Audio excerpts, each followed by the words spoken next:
Bueno, perfecto. Yo creo que podemos empezar. Bueno, muy bien. Entonces, pues vamos a dar inicio a este evento que tiene como propósito resaltar la importancia hoy en nuestro contexto empresarial de las buenas prácticas de gobierno corporativo y en particular gobierno familiar. Y para ello hemos invitado a actores claves que hoy pueden enviar un mensaje a esas familias empresarias y a las empresas familiares de nuestro país en seguir trabajando por alentar las buenas prácticas. Entonces tenemos un orden del día que permitirá entender la importancia de lo que ya hemos manifestado. Para ello le vamos a dar la palabra a nuestro rector Henry Bradford del CESA para el saludo de bienvenida. Un segundo. ¿Ahí me están oyendo bien? Perfecto. Sí, señor, perfecto. Excelente. Bueno, pues muy buenas tardes para todos. Espero que todos estén muy bien de salud. Un saludo muy especial al ministro doctor José Manuel Restrepo. Un gusto tenerlo aquí en este espacio con nosotros. También quiero saludar muy especialmente al doctor Pedro Felipe Carvajal, que le agradezco que aceptó también nuestra invitación para participar en este importante evento. Saludo a los demás panelistas, invitados especiales, a los autores del libro que vamos a hacer el lanzamiento hoy. De verdad que es un gusto para mí estar en este espacio esta tarde con ustedes. Para el CESA siempre nos hemos caracterizado por ser un aliado del sector empresarial. Esa relación estrecha con el sector empresarial ha sido así desde nuestra fundación. Nuestro propósito como institución es contribuir al desarrollo económico y social del país, donde la perdurabilidad de las empresas es fundamental y donde juegan un papel crítico las buenas prácticas de gobierno corporativo. Es por ello que hace 11 años creamos en el CESA nuestro Centro de Estudios de Gobierno Corporativo, que está dedicado a estudiar las implicaciones que tiene que implementar las empresas en cuanto a buenas prácticas organizacionales, identificando las necesidades de establecer los balances de poder entre los actores del gobierno dentro de las organizaciones. Estos son desafíos comunes a cualquier tipo de empresa y su manejo adecuado determina cuáles son las organizaciones con mayor probabilidad de permanecer vivas a lo largo del tiempo. Las empresas familiares afrontan dimensiones adicionales al gobierno corporativo y es el gobierno familiar, que constituye un desafío específico para su perdurabilidad. Es, por lo tanto, un tema de vital importancia el que nos reúne hoy. Es un esfuerzo mancomunado entre Del Hierro Abogados y el Centro de Estudios de Gobierno Corporativo del CESA. Y tenemos el gusto hoy de entregar al sector empresarial un libro de gran utilidad para la empresa familiar que muestra la importancia de los protocolos de familia, un instrumento que permite regular la relación de la familia con la empresa y mitigar los conflictos de interés que se presentan entre sus miembros. Hemos organizado una agenda muy nutrida con unos invitados de primer nivel. Yo espero que todos ustedes disfruten de esta jornada y quiero agradecer muy especialmente el profesionalismo y la generosidad de nuestros conferencistas y panelistas invitados. Muchas gracias. Doctor Henry, muchas gracias por esa bienvenida, por esas palabras, por instalar este evento. Debo darle la palabra al doctor José Manuel Restrepo, ministro de Comercio, Industria y Turismo. Muchas gracias por su generosidad siempre para con el CESA, para con pues este equipo de trabajo con el que tuvo oportunidad de compartir en el pasado. Y lo hemos invitado para que nos comparta desde su visión hoy en día desde el Ministerio sobre la importancia de las buenas prácticas de gobierno para la empresa familiar, porque esto es relevante para la perdurabilidad de la empresa. Así que adelante, ministro. Muchas gracias, Alexander. Quiero en primer lugar saludar especialmente a mi buen amigo, el doctor Henry Bradford, rector del Colegio de Estudios Superiores de Administración CESA. Qué grato verlo de nuevo, así sea a través de estos medios virtuales. Lo mismo al doctor Pedro Felipe Carvajal. Muy importante su presencia, apreciado doctor Carvajal, en un espacio en donde se discuten los temas de protocolos de familia, pero sobre todo la manera como estos protocolos contribuyen a ese mecanismo de gobierno familiar y empresarial que permita, como lo decía el rector, que las empresas perduren en el tiempo, que es quizá la preocupación o el asunto central que nos convoca. Saludo, como siempre, cariñoso a mis amigos y profesores del CESA, a María Andrea Trujillo, a Alexander Guzmán, con quienes tuve la fortuna de contribuir en parte como un aliado allí, un partner en su estrategia de investigación y de quienes también aprendí muchísimo, y es muy grato que hoy ustedes compartan este resultado.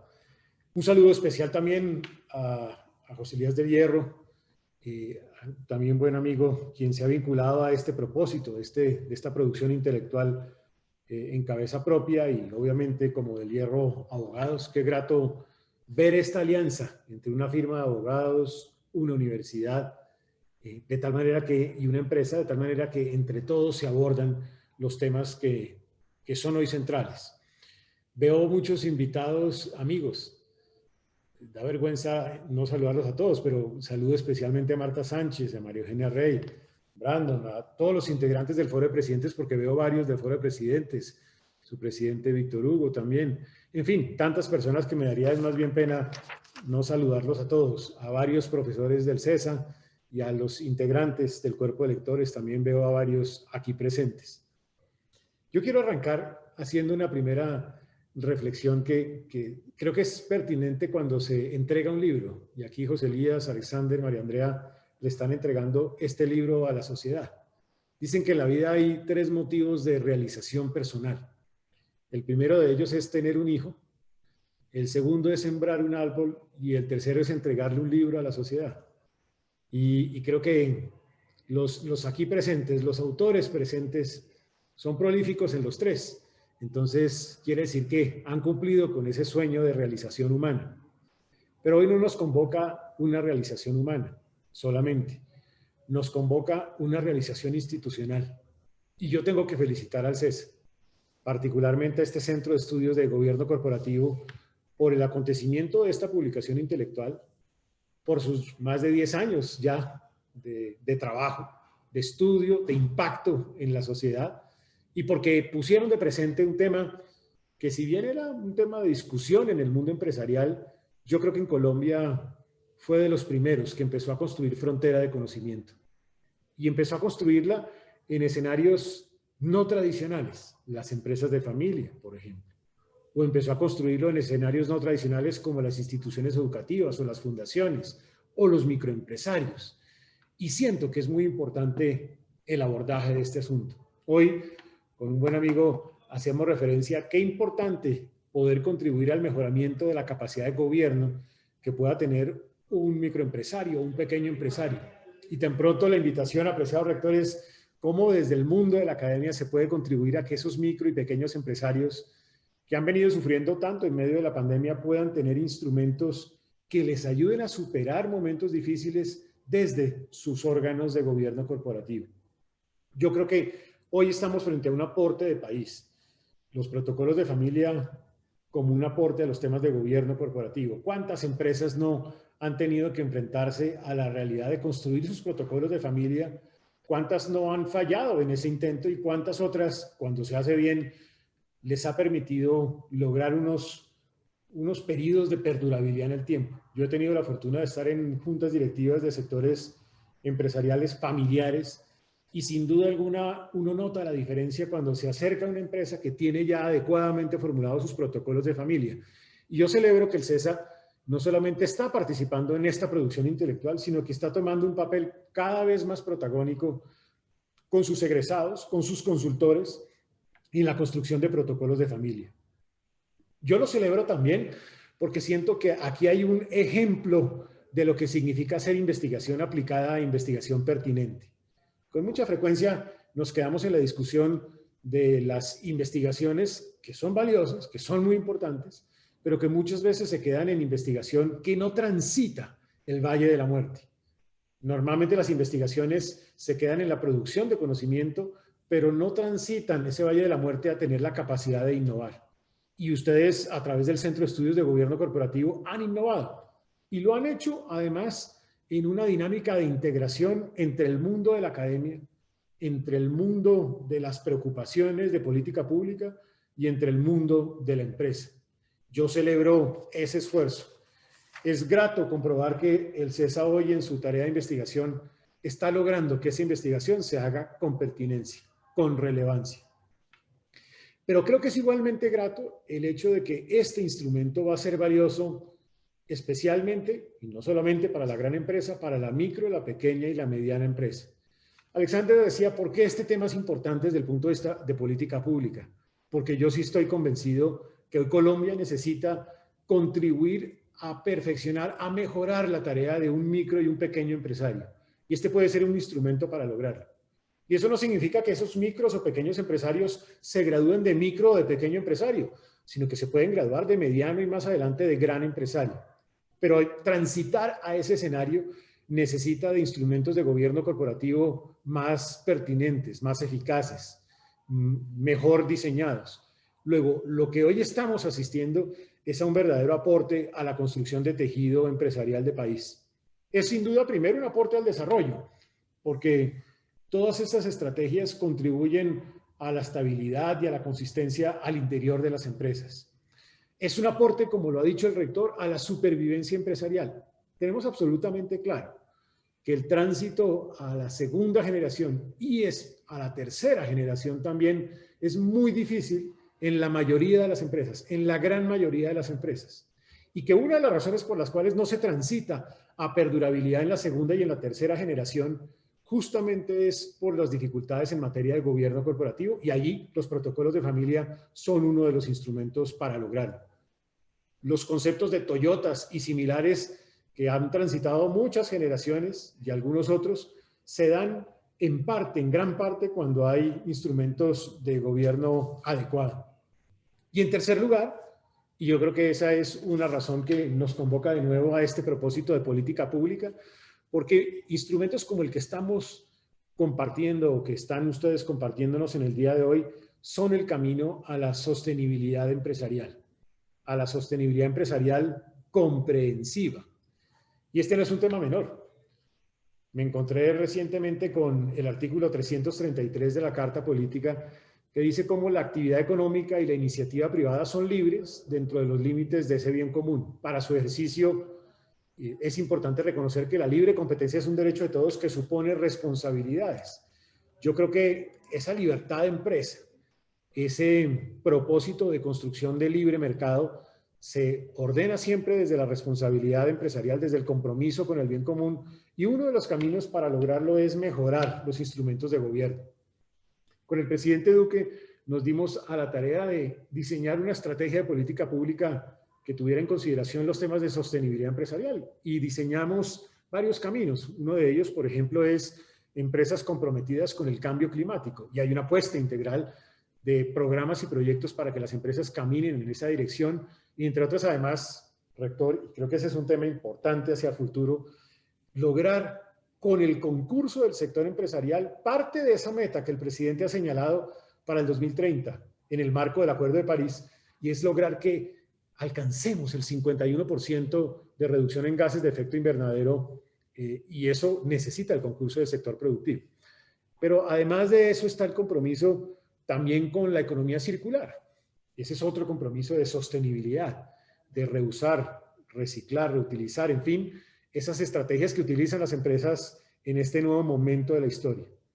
Pero el tercer camino fue el camino de las empresas de beneficio e interés colectivo. Y yo sé que el centro, el CESA, es hoy uno de los embajadores BIC de ese concepto que el presidente Duque, entre otras, además formuló en un proyecto de ley y que nosotros logramos implementar con un decreto reciente, y es la idea de que las empresas no solamente están para generar utilidades empresariales. Claro que hay que generarlas, pero las utilidades empresariales tienen que estar de la mano de otras cosas: compromisos medioambientales, compromisos con las comunidades, compromisos con el desarrollo de la cadena de proveeduría, compromisos con los clientes, compromisos con modelos de negocios incluyentes, modelos de negocios sostenibles, y compromisos también con modelos de negocio que tengan en consideración nuevas estrategias de gobierno más incluyente, de gobierno corporativo. Creo que es muy importante señalar que en este concepto de gobierno corporativo, esta idea de los protocolos de familia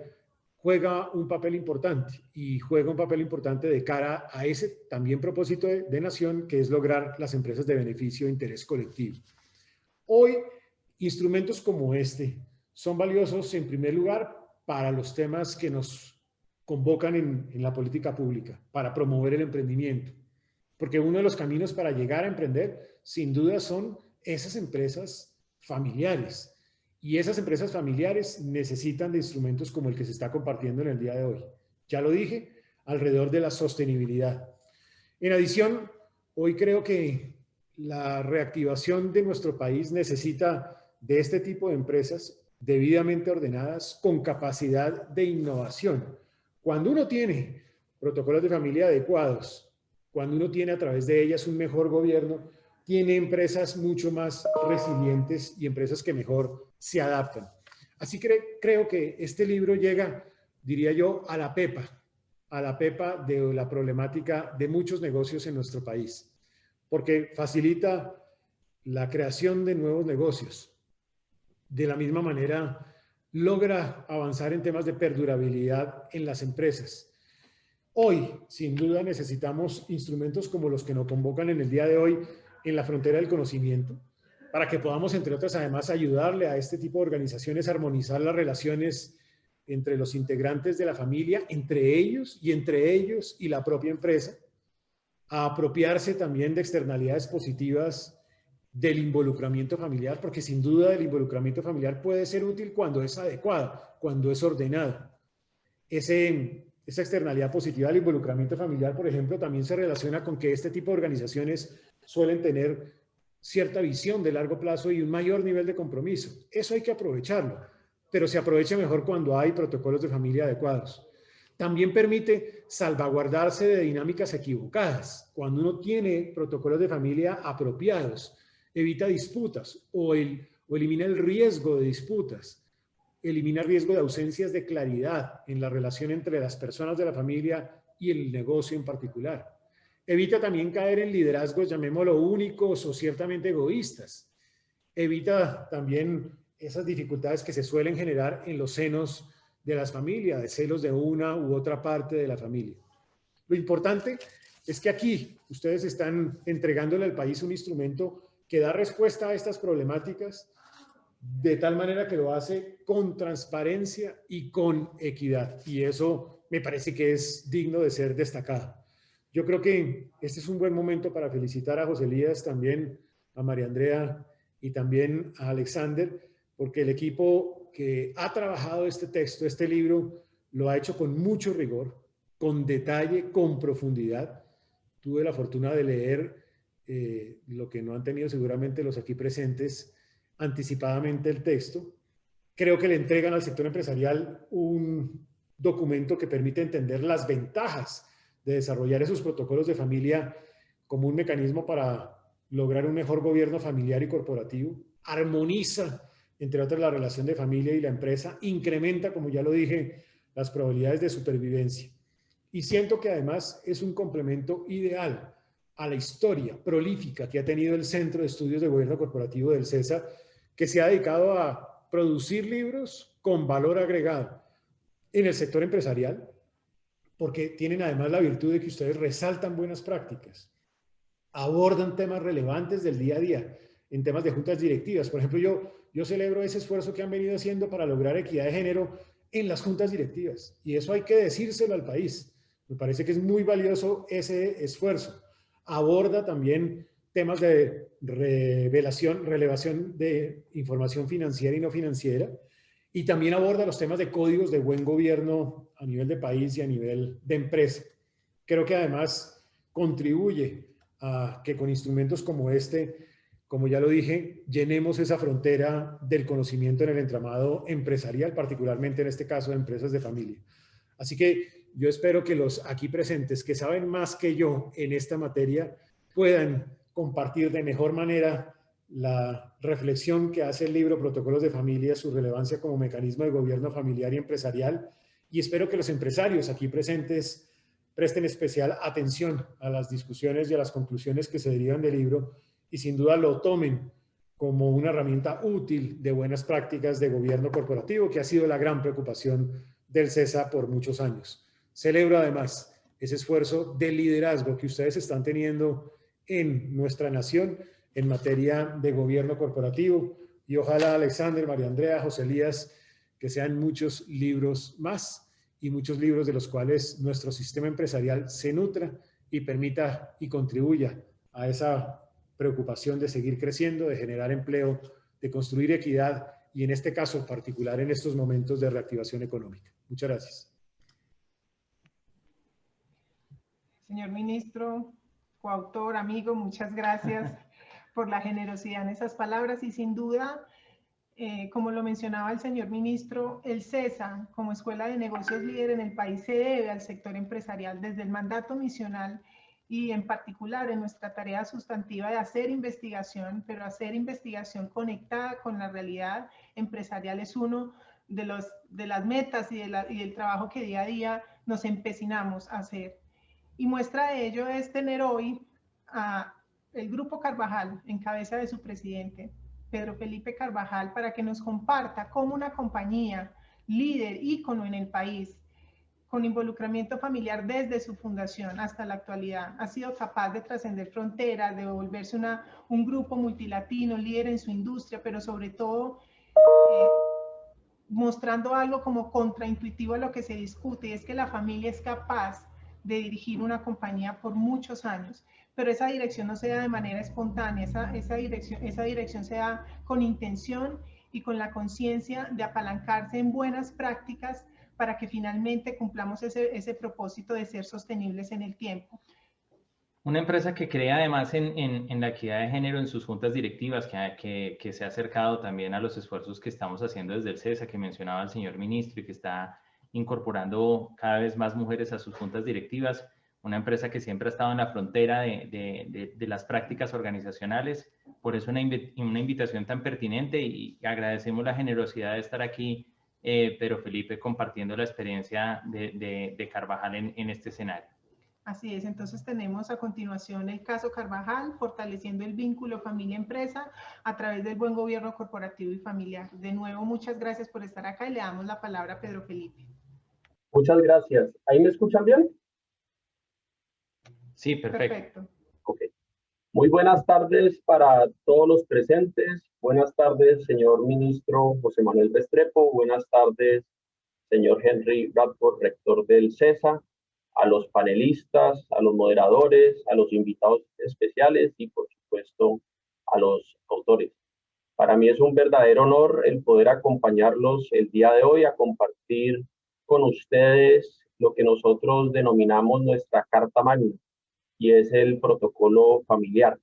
La conversación de hoy, de alrededor de unos 20-25 minutos, la quisiera partir como en 3 bloques. Un primer bloque que lo quisiera denominar como el punto de partida, y en ese punto de partida nosotros tenemos los valores.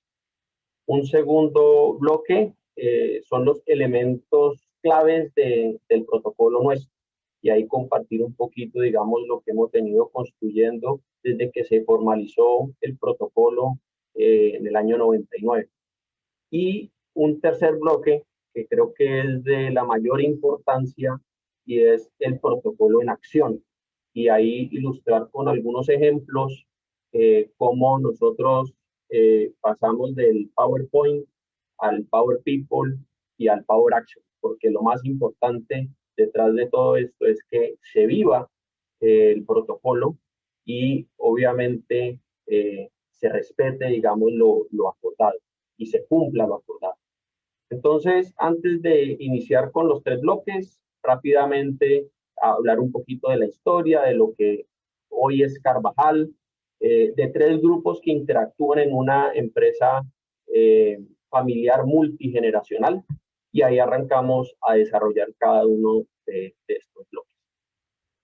Carvajal nace en 1904, es decir, hace 116 años, con una firme vocación por las artes gráficas, la información y la difusión del conocimiento.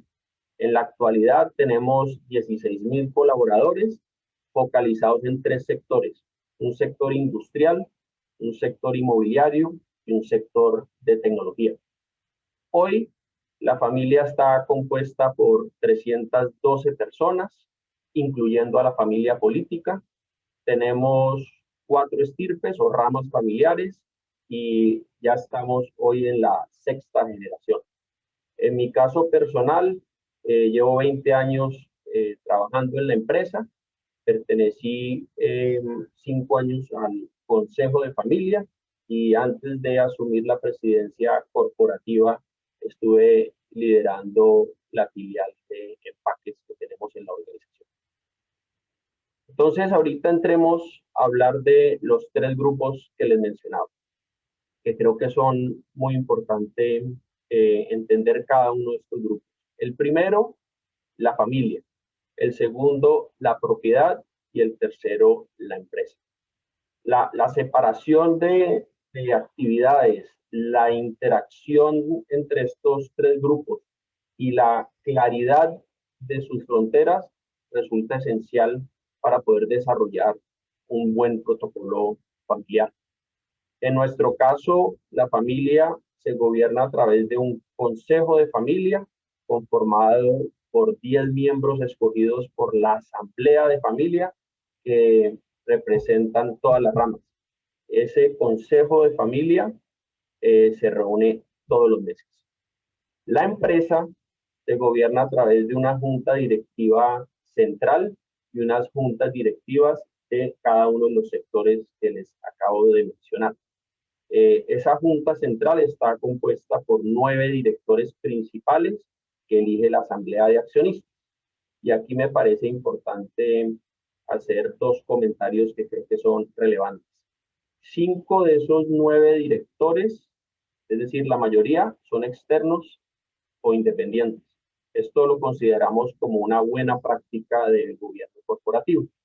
Los 4 miembros de la familia están representados, digamos, representan a los accionistas, pero no se eligen por estirpe o por rama. La propiedad está representada por la Asamblea General de Accionistas, como en cualquier sociedad anónima. Entonces, eso como para ilustrarlos, digamos, un poquito como contexto. Entremos entonces ya al primer bloque, que les decía que para nosotros es como el punto de partida. Entremos a hablar sobre los valores. Los valores para nosotros son un pilar fundamental para perpetuar el legado de nuestros fundadores. Al cumplir nuestro centenario, es decir, en el 2004, nos dimos a la tarea de actualizar, revisar y resumir los valores esenciales de la familia y los comportamientos que nos guían en su vivencia. El proceso fue muy valioso por la participación multigeneracional de más de 100 miembros de familia. En ese momento habíamos decidido que todos los mayores de 18 años podían participar. Hace 3 meses, es decir, en noviembre del 2020, con el reto de hacerlo de forma virtual, estábamos en el proceso de construir nuestro propósito superior, es decir, el para qué existe Carvajal, y volvimos a hacer el ejercicio que hicimos en el 2004. Y ahí hacíamos preguntas a todos los miembros de familia. En este caso participaron 187 personas y les hacíamos preguntas como: ¿qué legado recibiste de tus predecesores? ¿Qué legado quisieras dejar a las siguientes generaciones? ¿Qué valores, creencias y tradiciones quisieras que perduren en el tiempo? Coincidencialmente, llegamos a los mismos valores que teníamos desde el ejercicio que hicimos hace 20 años. Entonces, creo que lo más potente es esta construcción colectiva, que en 2 ocasiones nos confirman, digamos, esos valores. Y para nosotros este consenso alrededor de nuestros valores es el logro más importante para el fortalecimiento de la unión familiar. Al mismo tiempo, sirve como guía y se refleja en los valores de la empresa. Creo que como aprendizaje, digamos, de este proceso a lo largo de los años, la definición clara, sencilla y precisa de cada uno de esos valores nos ayudaba a transmitirlos, asimilarlos y a vivirlos más fácilmente. Ahora entremos al segundo bloque y hablemos un poquito del protocolo para ya terminar con el tercer bloque, que es el protocolo en acción, cómo vivimos, digamos, ese protocolo. Como les decía al comienzo, nuestro protocolo se formaliza en el año 99. Quien formaliza el protocolo son los miembros de la tercera generación. Y creo que lo que hemos vivido, digamos, en estos 20, 21 años, me atrevería a decir que es difícil encontrar una fuente, un elemento, un factor de fortalecimiento familiar más valioso y efectivo que este acuerdo de familia. Es un acuerdo que se elabora, se construye y opera como un compromiso moral, no un compromiso legal. Esto compromete a todos a velar por su cumplimiento. Al fin y al cabo, digamos, una empresa familiar, ahorita como tal vez lo expresaban el ministro, es un sistema social y no un simple activo fijo. Es un sistema social con frecuencia, pues no aplican, digamos, muchas de las prácticas gerenciales convencionales. Aquí en este caso está la visión de largo plazo, el nivel de riesgos de los negocios, políticas de dividendos, entre otros.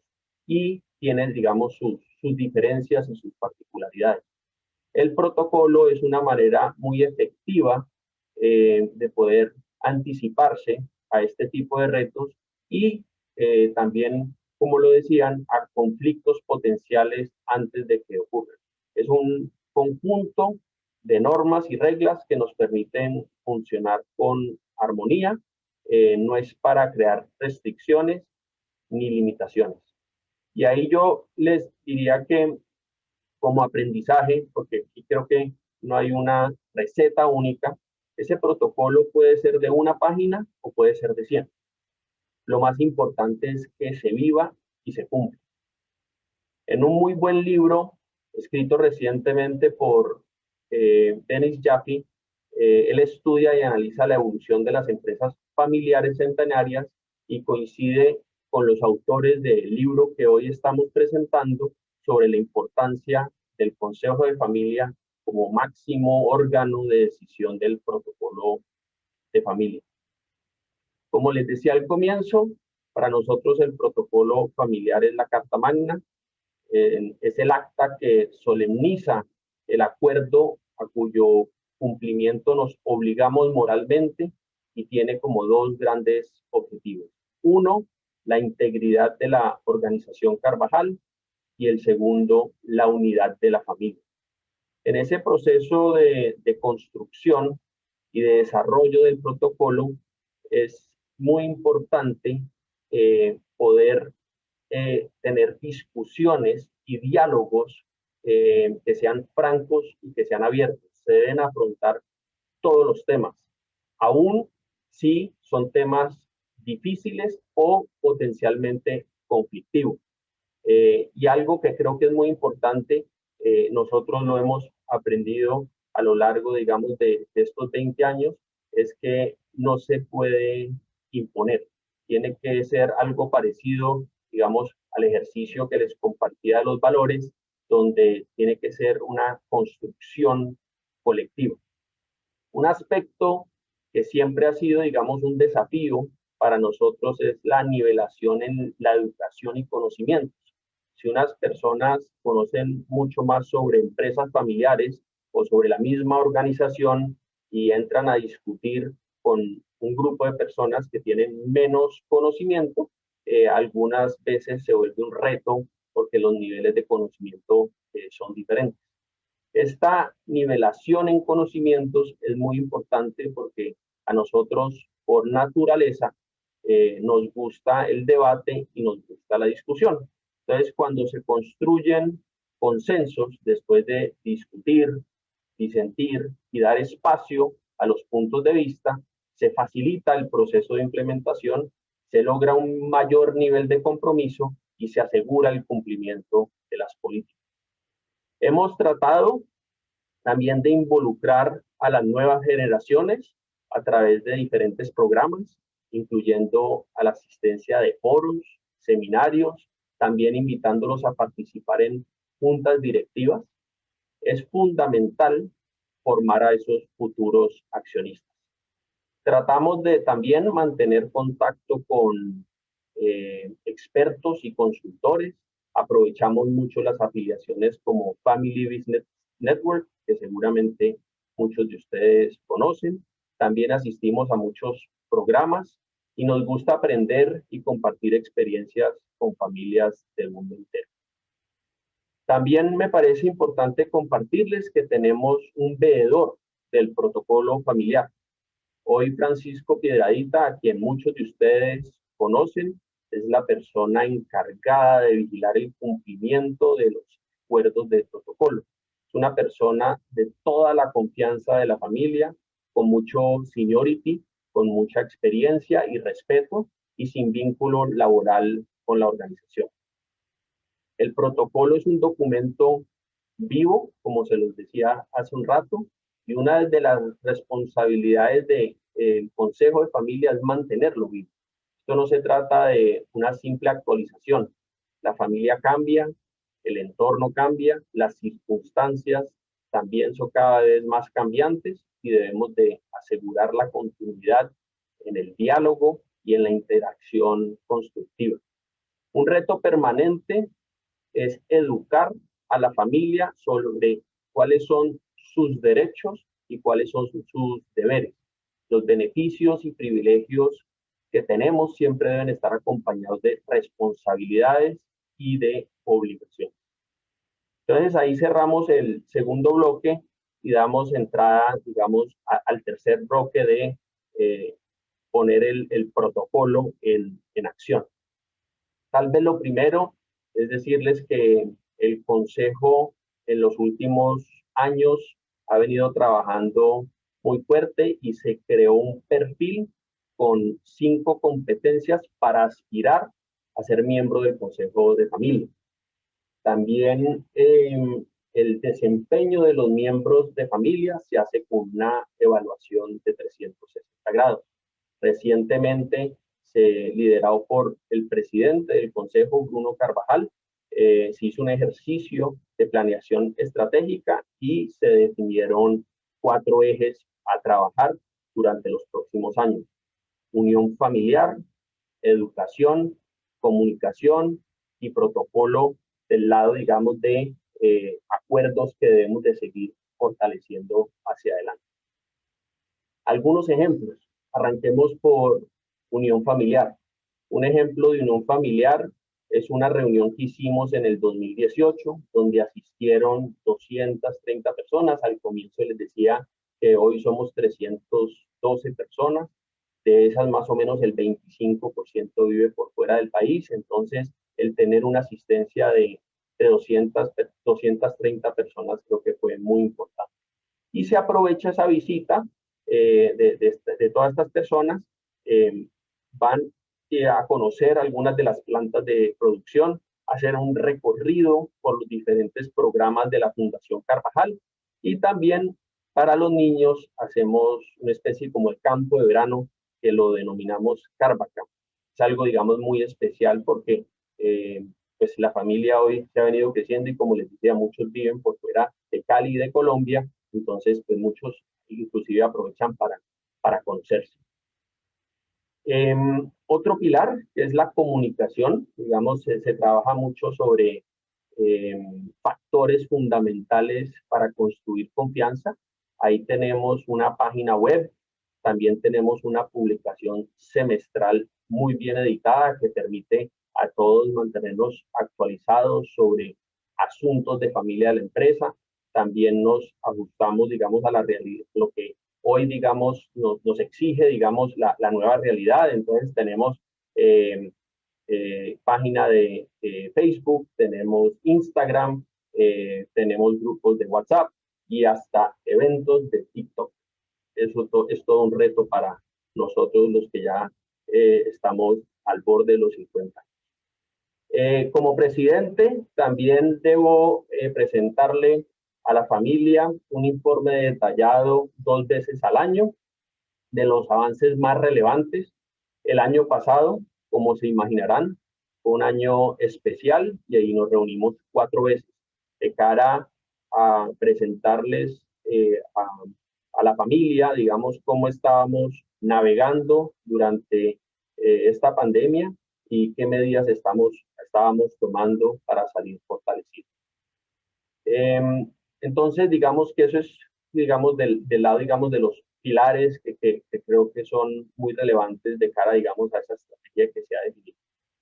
Quisiera ahora referirme a algo que le damos mucho valor en la familia y es algo que llamamos el dividendo social, considerando que le damos prelación a los intereses de la empresa sobre los intereses particulares.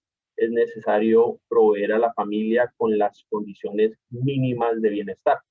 A través de este dividendo social, nos aseguramos que todos los miembros de familia, sin consideración sobre su participación accionaria, reciban un auxilio de vivienda cuando se va a adquirir la primera vivienda, un auxilio de salud y un auxilio de educación. En esta última, que creo que es muy pertinente para la conversación que estamos teniendo, digamos que nosotros vemos como el único camino hacia la igualdad de oportunidades, la educación. ¿Cómo, digamos, está conformado este programa? Hasta el pregrado, es decir, durante el jardín infantil, durante los años de colegio y hasta que termine la carrera de pregrado, se cubre el 70% de la educación y también tenemos un fondo rotativo para el pago de maestrías, donde se nos da 5 años para reembolsar sin intereses ese crédito. Las personas que han utilizado esta línea de crédito tienen hoy una muy buena trayectoria profesional. Es un fondo, digamos, que valoramos muchísimo. Por último, compartirles que también tenemos un fondo de emprendimiento, que además nos sirve para no perder ese ADN que tenemos en la familia desde nuestro primer emprendimiento en octubre de 1904, que nace Carvajal. Y creo que poco a poco, digamos, ha venido, digamos, teniendo, digamos, una relevancia en los más jóvenes de cara a sus nuevos emprendimientos. Tenemos también un puente entre la empresa y la familia para los programas de la próxima generación, que se llama NextGen, y es una participación en juntas directivas. Arranca con un proceso de formación para que entiendan, digamos, la responsabilidad de ser director. Participan con voz pero sin voto. Y también tenemos un programa de pasantías. Y ahí básicamente lo que estamos es identificando talento, también atraer a la familia a la empresa y, por supuesto, educar. Entonces, eso es, digamos, algunos de los ejemplos de cómo nosotros vivimos, digamos, y ponemos ese protocolo en acción.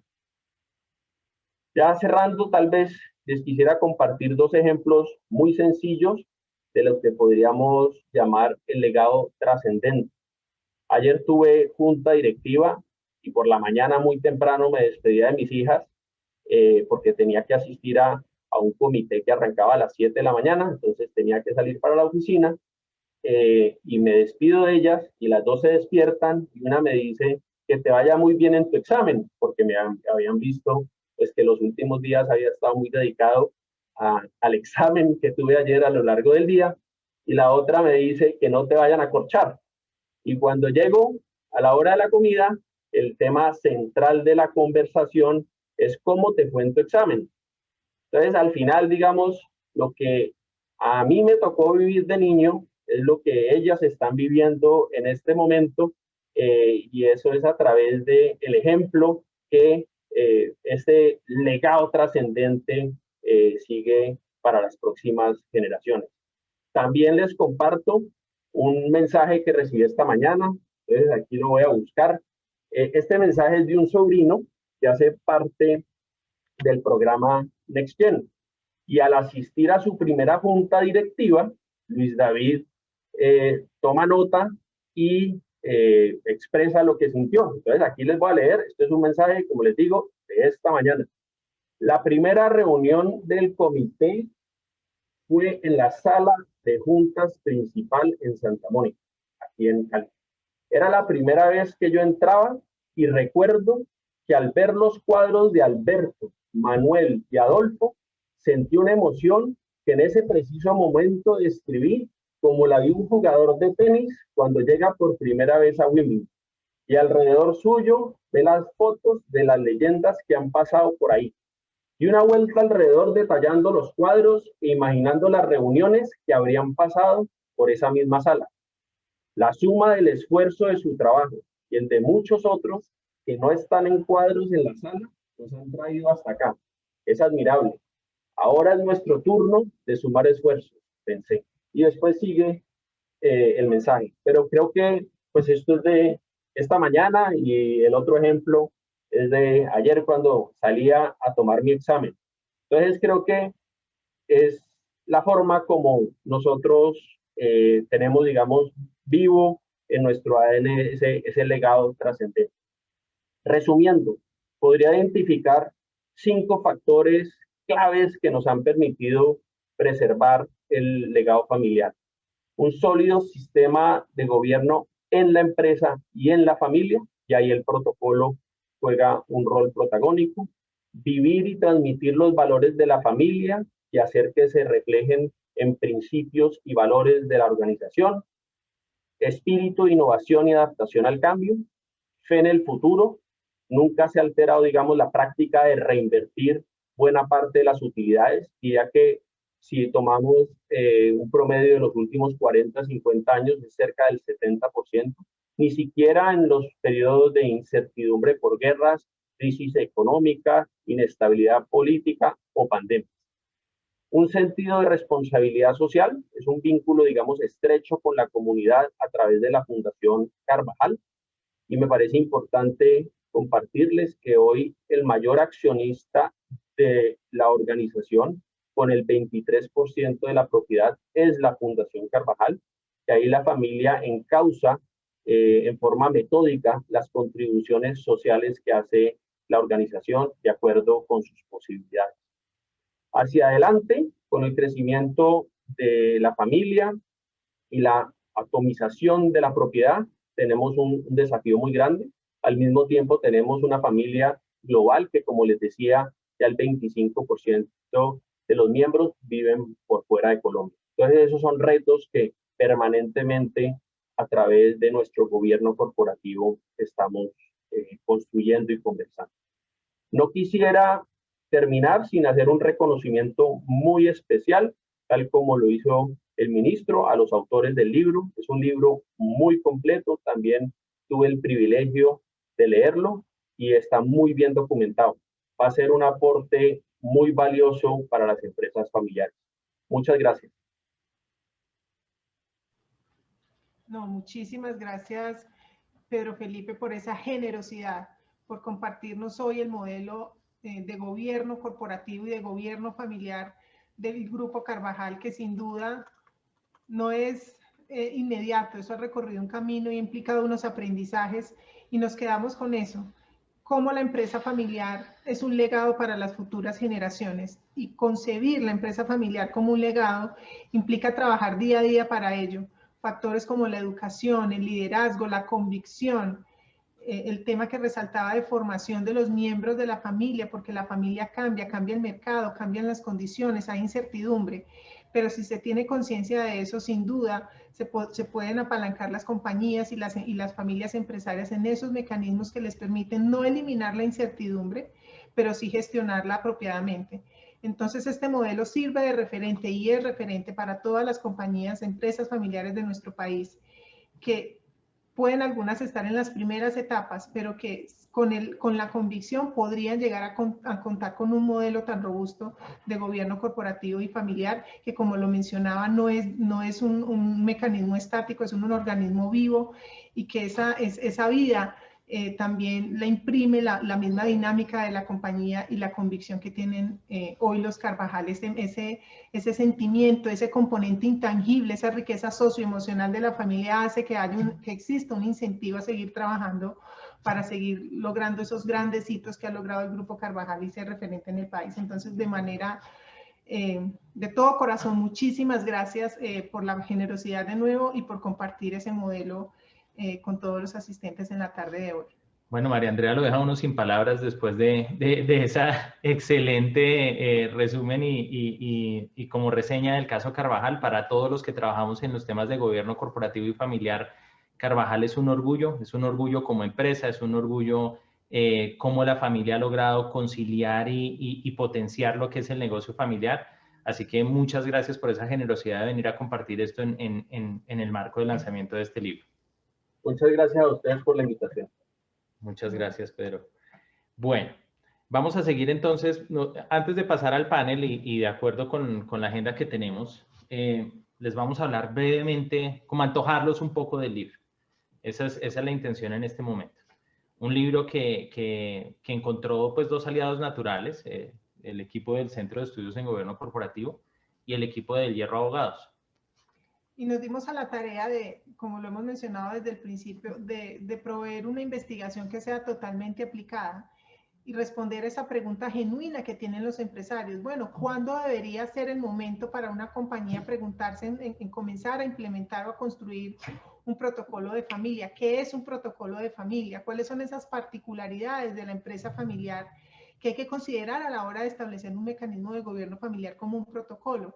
Entonces hicimos una revisión de esas particularidades, el nivel de involucramiento de las familias en la compañía, en la gerencia, en los órganos de gobierno, en el control de las organizaciones, cómo juega como factor clave el talento humano, la gerencia del talento humano en las organizaciones, el tema de la riqueza socioemocional, es intangible, el llevar el apellido de la compañía imprime unos desafíos y una convicción de seguir trabajando en ello. Entonces, básicamente eso es lo que proveemos en el libro. Los invitamos a que lo revisen, lo tenemos para los asistentes y los que estén interesados, se los hacemos llegar de manera virtual. También los invitamos a buscarlo en la editorial CESA, que también está, es decir, en diferentes canales pueden adquirir la publicación. Vamos a darle paso al equipo del Hierro para que nos dé su visión del libro. Nosotros básicamente... digamos que no quisimos llenarlos aquí de una cantidad de elementos que están en el libro, pero sí quisimos poner esta gráfica que está incluida dentro del texto y que muestra como el protagonismo que tiene el protocolo de familia vinculando el gobierno familiar y el gobierno corporativo. Este es como el tipo ideal. Claramente cada organización va diseñando su gobierno corporativo y su gobierno familiar de diferentes maneras y los órganos van surgiendo en la medida en que deben surgir y de acuerdo a la historia de la empresa y la familia. Pero digamos que es un buen resumen que pone el protocolo de familia como esa ancla que comunica dos mundos que son vitales para la empresa familiar. José Elías, por favor, adelante. Bueno, muchas gracias nuevamente María Andrea, Alexander y por supuesto a Henry Bradford por permitirnos con el equipo del Hierro Abogados que me tomo la vocería y estoy seguro que estoy hablando en nombre de todos, desde el texto, desde el título mismo del libro, la relevancia de los protocolos de familia como mecanismo de gobierno familiar y empresarial tiene una cosa interesante. Ya de por sí el gobierno empresarial tiene suficientes arandelas que un empresario debe atender común y corriente, debe tener presentes en el día a día, sus proyecciones y etcétera, para ahora incluir un factor diferenciador y muy, muy importante, por cierto, que es ese elemento de la familia. Ese concepto, llamémoslo sociológico de la familia, y hay que propender por conseguir la paz interior en la familia, que no se generen inconvenientes, ese ambiente familiar, ese ambiente empresarial, con todo lo que todo esto implica, y hace aún más interesante esa vocación de emprendimiento que todos tenemos eso en la sangre, y que es propio de las familias y le da una dinámica especial a las empresas de familia. Muchas veces cuando nosotros estamos acompañando a las empresas que están trabajando en protocolos de familia o que tienen ciertas dudas, aparece una pregunta sencilla que entre los hijos del fundador de la empresa, del abuelo, se harían precisamente el día de Navidad o el día del cumpleaños, y que sirve de un detonante serio y complicado, y es, ¿y ahora qué sobrino o qué nieto será el gerente general de la empresa? Es una pregunta muy sencilla, pero el trasfondo de eso, y pongo un ejemplo, ¿quién será el gerente? Pueden entrar los unos, pueden entrar los otros. Ahí cuando le surge a uno esa pregunta es, carambas, aquí hay un tema importante en los protocolos de familia. Este libro, o hablando en términos de empresas de familia y retomando lo dicho por el doctor José Manuel Restrepo, este nuevo hijo que nace hoy está conformado por dos grandes partes. Una primera parte que es la posición académica y de los estudiosos desarrollado claramente por María Andrea y por Alexander, a quienes nuevamente les quiero extender en nombre de todo el equipo del Hierro Abogados nuestro agradecimiento y respeto por permitirnos participar. Y una segunda parte es la posición de los asesores. Así se llamaron las dos partes, digamos, dos grandes partes del libro. La posición de los asesores. Queremos compartir en este libro la experiencia que tenemos María Paz Mejía, Mónica Higuera, Juliana Telles, Felipe Hoyos y por supuesto Diego Márquez del equipo del Hierro Abogados, quienes conjuntamente y cada uno por su lado hemos trabajado en más de unos 300 protocolos de familia, que es un número considerable y que lo que hace es extractar. Aquí agarramos una cantidad de experiencias en ese libro, las exprimimos y las queremos compartir.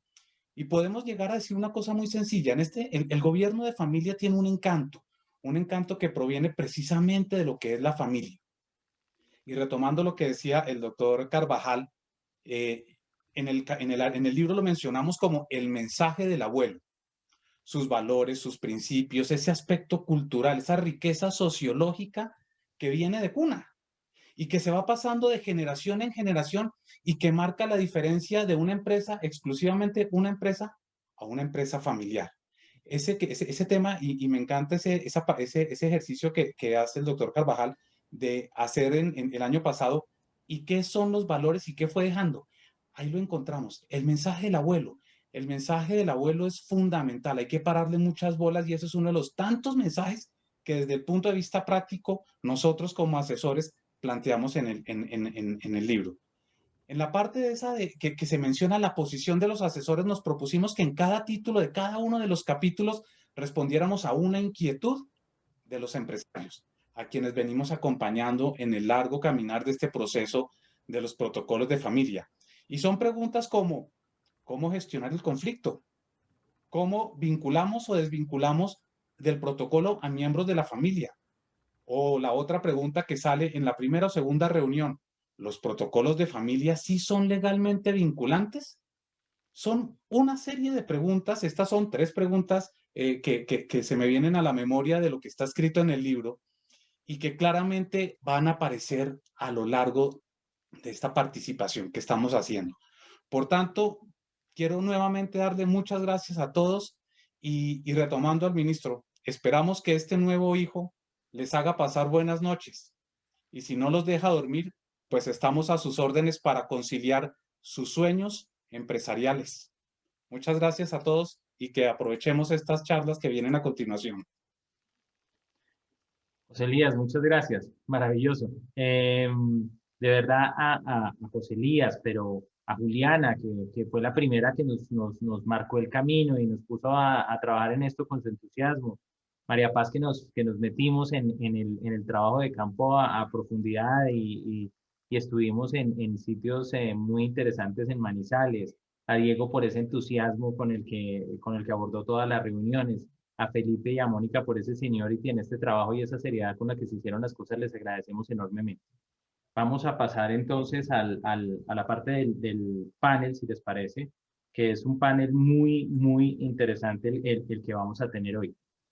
Así es, tenemos unos invitados de lujo. que pues obviamente están en el seno de la realidad viva de la empresa familiar en el día a día y quieren compartir finalmente esas experiencias en este conversatorio para que miremos cómo desde diferentes industrias, diferentes desafíos, niveles de complejidad de las organizaciones, sigue prevaleciendo la importancia de los protocolos de familia y de los mecanismos de gobierno corporativo y familiar. Entonces le vamos a dar la más cordial bienvenida a nuestros invitados. Tenemos a Catalina Robledo, gerente jurídica de distribuidora Nissan, a María Adelaida Pérez, vicepresidente de Asuntos Corporativos del Grupo BIOS, Janet Londoño, presidente ejecutiva de Hermeco, of course, y Andrés Glauser, gerente Glauser Joyas TSQ. Entonces vamos a dar una breve presentación de cada uno de los panelistas y damos entonces inicio a la conversación.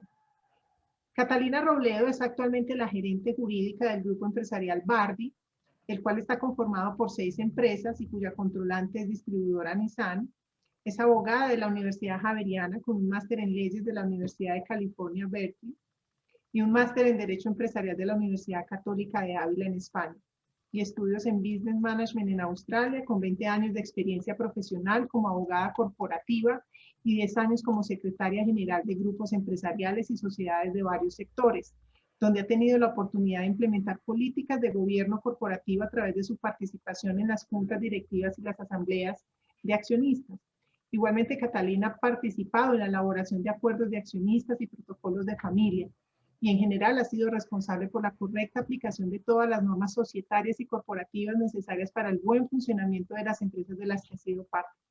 En los últimos 5 años, Catalina ha sido capacitadora de la Cámara de Comercio en el Diplomado de Gobierno Corporativo y hace parte de la 4ª promoción del programa de liderazgo de mujeres en juntas directivas. Ya te vimos, Catalina. Yo estaba escribiendo a la Catalina. Catalina, tu cámara, por favor. Bueno, vamos con María. ¿Ya me ven? Ya. Sí, perfecto. Yo aparecía, bueno, estaba preocupado porque yo sí me veía. Bueno, bienvenida. Bueno, voy a presentar a María Adelaida, que es actualmente vicepresidenta de Asuntos Corporativos y Desarrollo Organizacional de Grupo BIOS. Es abogada de la Universidad Pontificia Bolivariana y especializada en la Universidad Externado de Colombia en Derecho de los Negocios. Cuenta además con estudios en Alto Gobierno y Finanzas para no financieros en la Universidad de los Andes. María Adelaida ha fungido como secretaria general de conglomerados empresariales y ha ocupado posiciones de liderazgo en temas de comunicación y sostenibilidad en los sectores real y social. Ha sido miembro de juntas directivas de diversas organizaciones del sector social. Hace parte de la 3ª promoción del programa de liderazgo de mujeres en juntas directivas. Además es la mamá de Sebastián y María Paz y la esposa desde hace 23 años de Juan Pedro Múnera. Hola, María Adelaida. Bienvenida, María Adelaida. Bueno, también contamos con Janet Londoño. Janet es presidenta ejecutiva de Of Course, reconocida por la empresa Mall and Retail como uno de los 10 líderes más influyentes en el sector retail en Colombia en el año 2020. Janet es ingeniera administrativa de la Universidad Nacional de Colombia y aspirante a doctor en Administración y Economía de la Empresa en la Universidad de Salamanca. Obtuvo la suficiencia investigativa en Economía y Empresa y en la institución universitaria anteriormente mencionada. Es especialista en finanzas, formulación y preparación de proyectos de la Universidad de Antioquia. Hace parte de la Junta Directiva de Banca Moda, Naldex, Andi Antioquia, la Cámara de Comercio Electrónico y el Consejo Asesor del Clúster de Moda y Fabricación Avanzada en Antioquia. Además, Janet hace parte de la 4ª promoción del programa de liderazgo de mujeres en juntas directivas. Bueno, bienvenida, Janet. Muchas gracias, María Andrea y Alexander.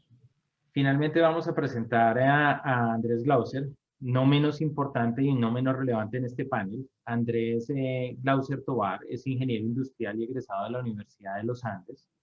Está felizmente casado y es el orgulloso papá de 3 hijos. Actualmente se desempeña dentro del negocio familiar, una empresa que tiene más de 106 años de experiencia. Y Andrés actualmente es el gerente de la unidad de retail y de e-commerce. Ha pertenecido a la junta directiva de FENALCO y de algunos centros comerciales en los que se encuentran ubicados los locales de su compañía. Hola, Andrés, ¿cómo estás? Yo lo había visto conectado. Bueno, hola, muchas gracias. Ahí estás, Andrés, bienvenido. Hola, Andrés, bienvenido. Gracias. Bueno, qué gusto. Entonces vamos a empezar con la primera ronda. Como decía María Andrea, pues queremos aprovechar esa gran experiencia que tienen todos ustedes involucrados en la administración, en la creación y en la gestión de empresas familiares y empresas con involucramiento familiar. Así que iríamos con María Adelaida. María Adelaida, pues quisiéramos que nos regales como un pequeño contexto primero sobre el Grupo BIOS para los que pueden no estar familiarizados con la empresa. Y que nos cuentes desde hace cuánto Grupo BIOS decidió involucrar en la alta dirección miembros externos a la familia y con qué objetivo, qué buscaban los fundadores o la familia fundadora al tomar ese tipo de decisiones. Bueno, buenas tardes a todos. Gracias de nuevo a Alexander y a María Andrea por esta invitación y también pues al rector y al ministro, que no sé si aún está acompañándonos, por esta invitación. La verdad es que yo también ya leí el libro y se los recomiendo a todos los asistentes, vale la pena. Y destacaría, me voy a excusar porque lamentablemente estamos en temporada de lluvias y acaba de empezar a llover acá, entonces si tengo algo de interferencia, me excusan pues por esto. La verdad es que los que trabajamos en organizaciones familiares o en compañías de familia, yo creo que estamos completamente de acuerdo con la expresión que usó José Elías del Huerto hace un momentico, y es la magia que tienen estas organizaciones y la magia que tienen también en esa armonización de las relaciones de familia en su relación con el negocio. Y para eso simplemente les cuento un poquito Grupo BIOS. Grupo BIOS es una organización realmente reciente en existencia, más no en historia, porque Grupo BIOS es el nacimiento del grupo empresarial agroindustrial que recoge a Contegral, a Finca, a marcas del sector avícola como Frico, como Pimpollo, a marcas del mundo de las mascotas como Ringo y Mi Ringo, y en realidad es el resultado de la decisión de la tercera generación de organizar inversiones que tenían comunes en distintos negocios en un grupo empresarial, con una estrategia clara, con un propósito que además a mí me inspira y me motiva muchísimo y que quisiera compartírselo. Nosotros todos los días, los 7.200 colaboradores que hacemos parte del Grupo BIOS, nos despertamos a trabajar por el desarrollo del campo, buscando que vamos a ser capaces de proveer alimento de calidad para todos. Y ese para todos es fundamental, porque nosotros estamos convencidos que tenemos que llegar y hacer accesible el alimento de calidad, no importa el nivel socioeconómico de quien nos reciba. Y cuando hablo de eso, hablo de los animales, de las mascotas y obviamente pues de los humanos. Entonces, es en ese esfuerzo que la familia decide organizar sus inversiones, conformar el grupo, apostarle a una mirada integrada, unificada de sus inversiones, y ahí un poco lo conecto con la parte final, digamos, de la pregunta, y es cuando deciden involucrar administradores externos a la dirección, digamos, de la organización. Y en ese tránsito de primera, segunda generación a tercera generación, pues parte de las decisiones que adopta la familia es que no solamente su junta directiva iba a estar conformada por miembros externos a la familia y miembros independientes, sino que además la alta dirección de la organización en principio también iba a estar guiada, digamos, por talento externo. Eso es lo que hoy, digamos, tiene Grupo BIOS. Como les digo, este año estamos celebrando, digamos, el momento de consolidación y de nacimiento del grupo, hace más o menos 4 años, y la verdad, pues yo lo que destacaría es que un poco la reflexión es que la conformación de una holding permite la simplificación de muchos temas, permite ganar eficiencias en otros temas, y adicionalmente para los accionistas también les permite empezar a mirar cómo administrar sus inversiones con mucha más claridad, con mucha más integración y lo que no es menos relevante, con una estrategia de crecimiento, con una estrategia de expansión, con una estrategia de apuesta en innovación y desarrollo, digamos, mucho más sencilla también de administrar, de monitorear y de controlar. Un poco eso es pues lo que somos en Grupo BIOS. Y no podría dejar de mencionar que ha sido determinante en el nacimiento y en la consolidación del grupo la fidelidad a los principios y a los valores históricos. Porque cuando les decía que somos una organización joven como Grupo BIOS, pero antigua en historia, es porque, por ejemplo, este año celebramos los 70 años de la fundación de Contegral, una de nuestras compañías de alimento balanceado. Entonces, al final tenemos todo un respaldo histórico que nos acompaña, al que le tenemos que ser fiel, al que le hacemos, digamos, honor todos los días y que inspira definitivamente todo nuestro esquema de gobierno y todo nuestro esquema, digamos, institucional, tanto desde la creación de la holding como del funcionamiento de las compañías operativas y cada uno de los estamentos de gobierno que conforman nuestro sistema de gobierno corporativo en Grupo BIOS. Como les decía, 7.200 trabajadores, generando empleo de calidad en el campo colombiano, volcados a somos una compañía 100% colombiana y tenemos presencia, si ustedes miran nuestra huella, dejamos presencia en prácticamente todo el territorio colombiano, desde el norte del país, inclusive pues hasta los llanos orientales. Muchas gracias, María Adelaida, para resaltar cómo una organización hace esa reflexión de cómo pasa de ser compañías independientes que finalmente se vuelven y migran hacia lo que se puede considerar un grupo empresarial, pero un grupo empresarial con visión de grupo y de grupo apalancado en prácticas formales de buen gobierno y finalmente pues reflejado en cómo configurar su junta directiva como ese máximo órgano de decisión y de acompañamiento a la alta dirección en ese nuevo reto que tienen como grupo. Entonces, muchas gracias, María Adelaida. Janet, quisiéramos igualmente que nos dieras un contexto de Hermeco y que nos cuentes cómo los fundadores, obviamente con todo el libre albedrío para los herederos en relación con su desarrollo y sus preferencias en ese desarrollo profesional, cómo los fundadores hacen esa gestión del conocimiento para finalmente hacer la sucesión de liderazgo de manera apropiada. Muchas gracias, María Andrea y Alexander. Por la invitación y por formularme esa pregunta tan interesante, porque voy a hablarles de Hermeco y cuando me comparo con todos los que han hablado anterior, somos como los niños del grupo, ¿cierto? Representando la marca Of Course para niños. Hermeco lleva en el mercado un poco más de 40 años, nació en 1979 y nace con esa inquietud de unos padres por llegar al mercado infantil con sus hijos, buscando cómo ofrecerles un producto que fuera más disruptivo, más llamativo, de más color, irreverente para la época. Dos personas bastante interesantes, una pareja donde ella es un amante de la moda, del buen gusto, y él es digamos que un interesado por todo el tema de tecnología, de innovación. Y los dos unen eso y dicen, encontramos una oportunidad en el mercado, ellos muy conocedores y viajando mucho, y crean esta hermosa marca, una marca para niños, Of Course. Hermeco pues es la dueña de esa marca, marca líder en el mercado infantil con más de 1.000 colaboradores, un poco más de 1.000, no con todo lo que habló María Adelaida, pero para allá vamos. Entre las 50 compañías más innovadoras de la ANDI, que para nosotros significa mucho porque, como ustedes saben, los niños todo el tiempo están cambiando, están innovando y eso nos exige a nosotros mantenernos igual. Entre las 600 empresas más grandes del país, estamos en este momento en 17 países y tenemos más de 14 canales de distribución.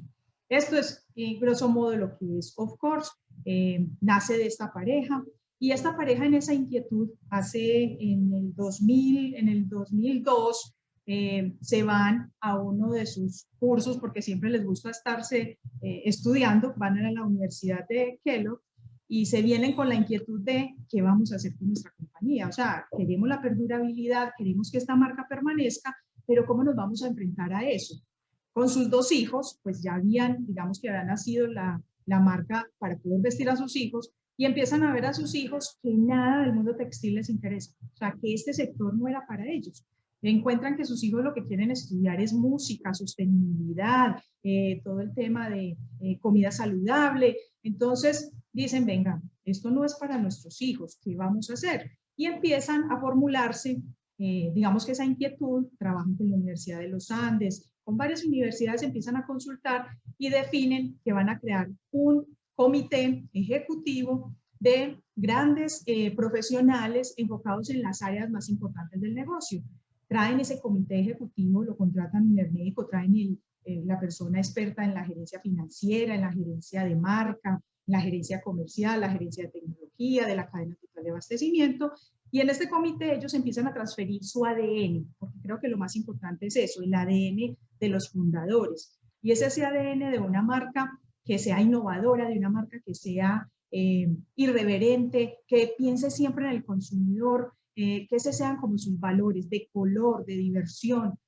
Y con esto los acompañan hasta el 2009. En el 2009 la pareja se separa, entonces el negocio queda dividido en dos familias que establecen también como un protocolo de cómo nos vamos a organizar, crean su junta directiva, donde tenemos 10 miembros de junta directiva, donde 2 son externos, son 5 principales, 5 suplentes. En estos principales siempre debe existir 2 por parte de una familia, 2 por parte de la otra familia, y el externo, que es el que va a dirimir la diferencia. Porque igual pues la participación accionaria es diferente, pero eso no debe importar cuando lo que debe prevalecer es ese valor de la familia que tanto lo han mencionado durante el día de hoy. Creo que esa es la forma en que surge la compañía, en que surge la marca y en el que se preparan para hacer este tema de sucesión, donde no desean que sus hijos sean obligados a estar donde no está su pasión. Igualmente eso también es un valor de la marca. La marca siempre hablamos de las personas apasionadas. Nosotros queremos equipos de trabajo, colaboradores que estén apasionados, que los ojos le brillen en lo que hacen. Entonces no podría ser diferente lo que sus fundadores querían con sus hijos. No sé si eso responde a la pregunta. Claro que sí, Janet, de verdad. Muchas gracias. Y resaltas algo muy importante que son esos externos independientes que pueden ayudar en ciertos momentos de tensión a que la familia logre superar unas diferencias que se presentan en la gestión del negocio. Quisiéramos ir con Andrés. Pues cuando escuchábamos el caso de Carvajal y nos hablan de una fundación de la compañía en 1904 y uno habla de un siglo en ejercicio o en operación, pues parece increíble que las familias logren superar todo este tiempo en la actividad empresarial. Pero tenemos entendido que tu familia ha estado por más de 100 años en el mercado específicamente en esta actividad y eso nos parece pues absolutamente relevante y quisiéramos que nos compartas qué ha hecho la familia para alcanzar ese hito tan importante y si tienes algunos tips en temas de gobierno corporativo que puedas compartir con los asistentes, maravilloso. Bueno, pues muchas gracias por esta invitación a este conversatorio sobre protocolos de familia. Un saludo muy especial al señor ministro, al doctor Henry y a todos los invitados a este panel.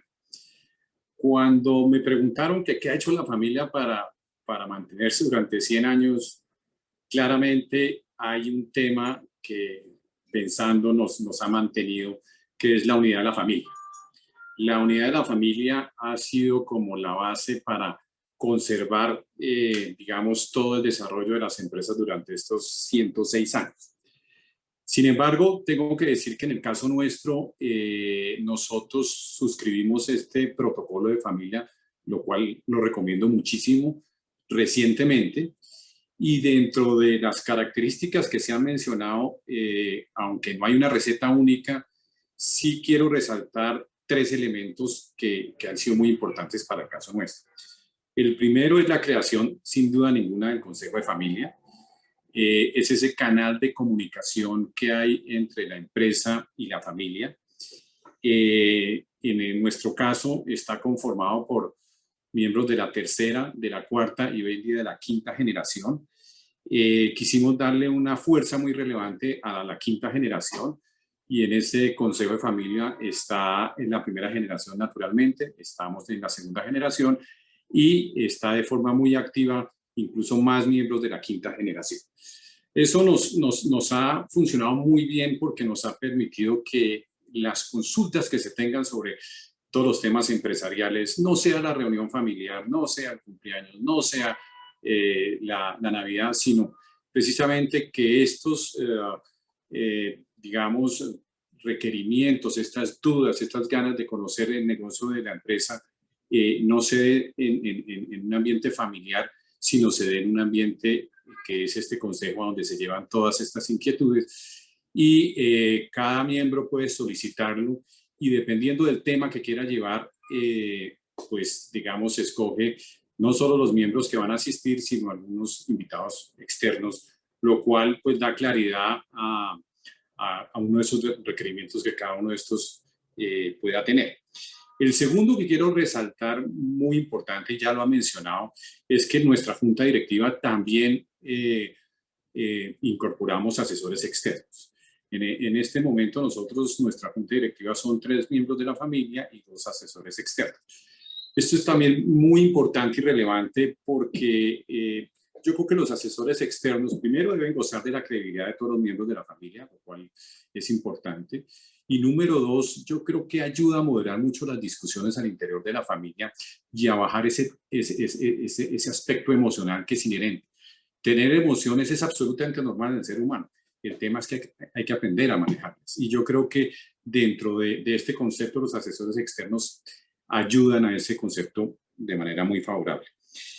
Y el tercer elemento que quisiera resaltar, y aquí vuelvo al tema de que no hay receta única, y lo hemos hablado en nuestros consejos de familia, es que aunque las familias políticas fueron partícipes del protocolo, tuvieron oportunidad de sus entrevistas individuales, igual que todos los miembros de la familia, ¿sí?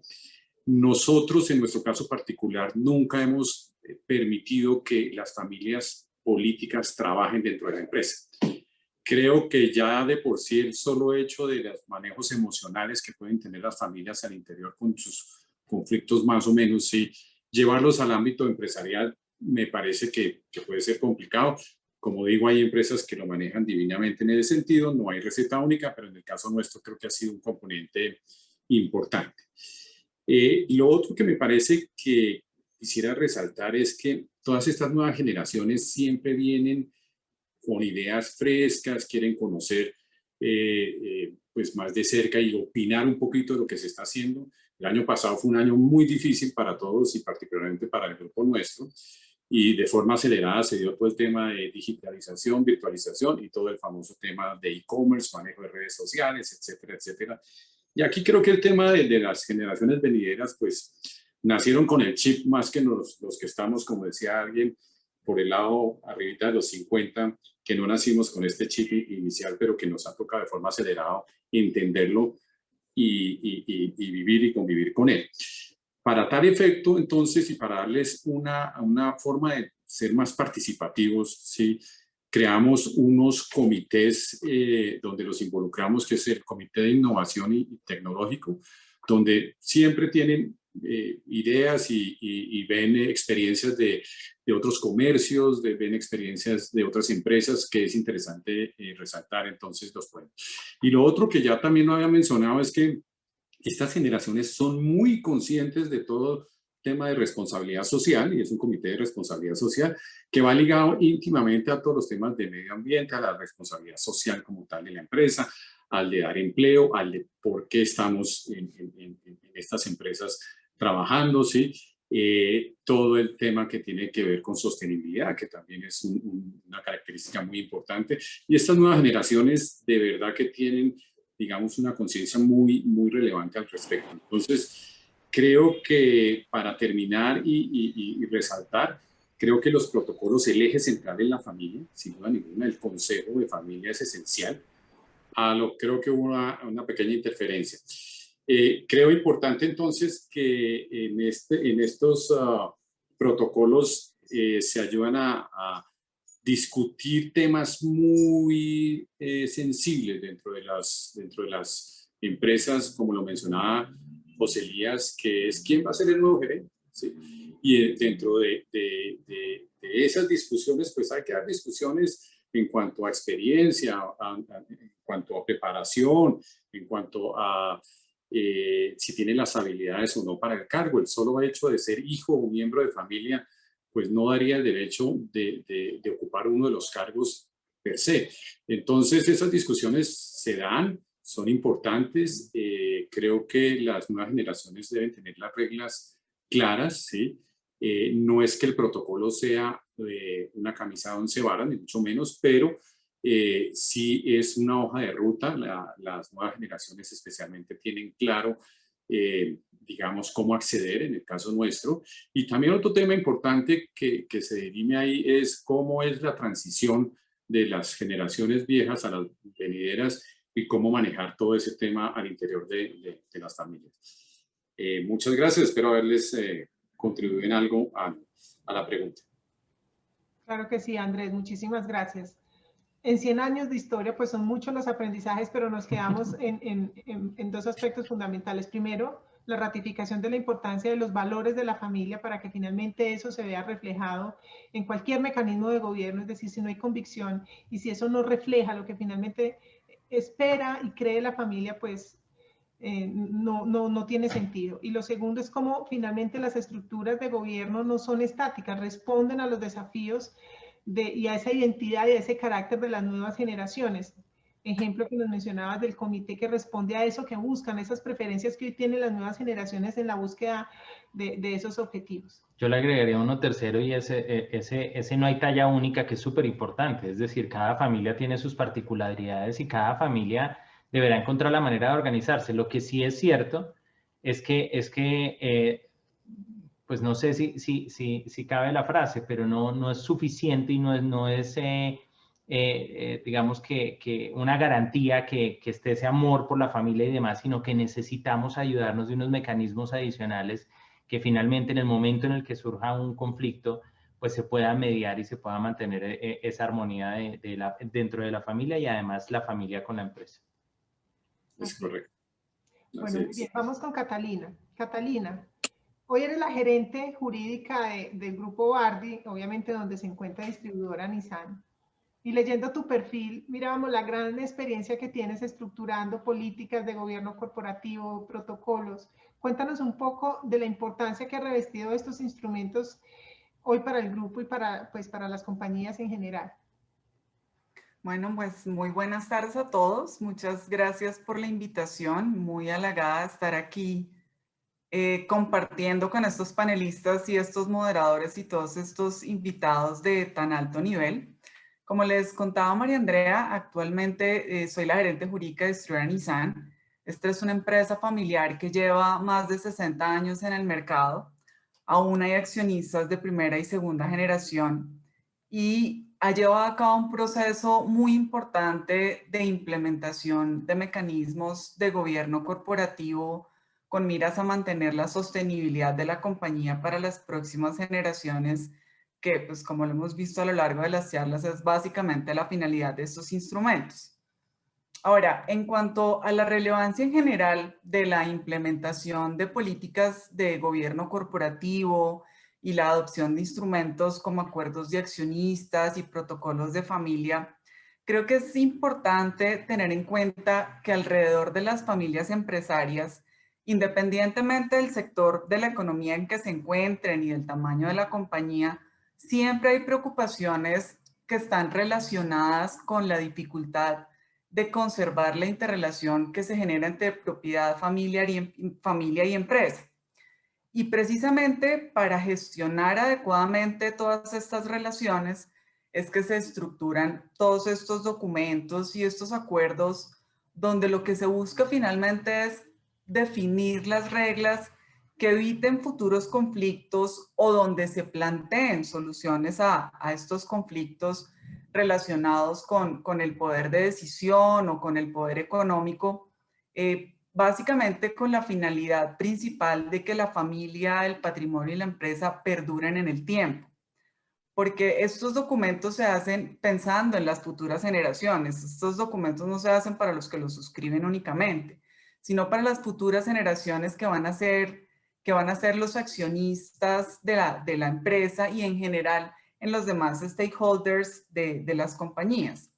Esos son documentos con vocación de largo plazo, obviamente sin perjuicio de que sean actualizados y revisados cuando ello sea necesario, dependiendo de la dinámica de la familia y de la empresa, porque también, como ya lo han dicho, estos son documentos vivos, estos no son documentos que se quedan estáticos en el tiempo, sino que tienen que reflejar realidades.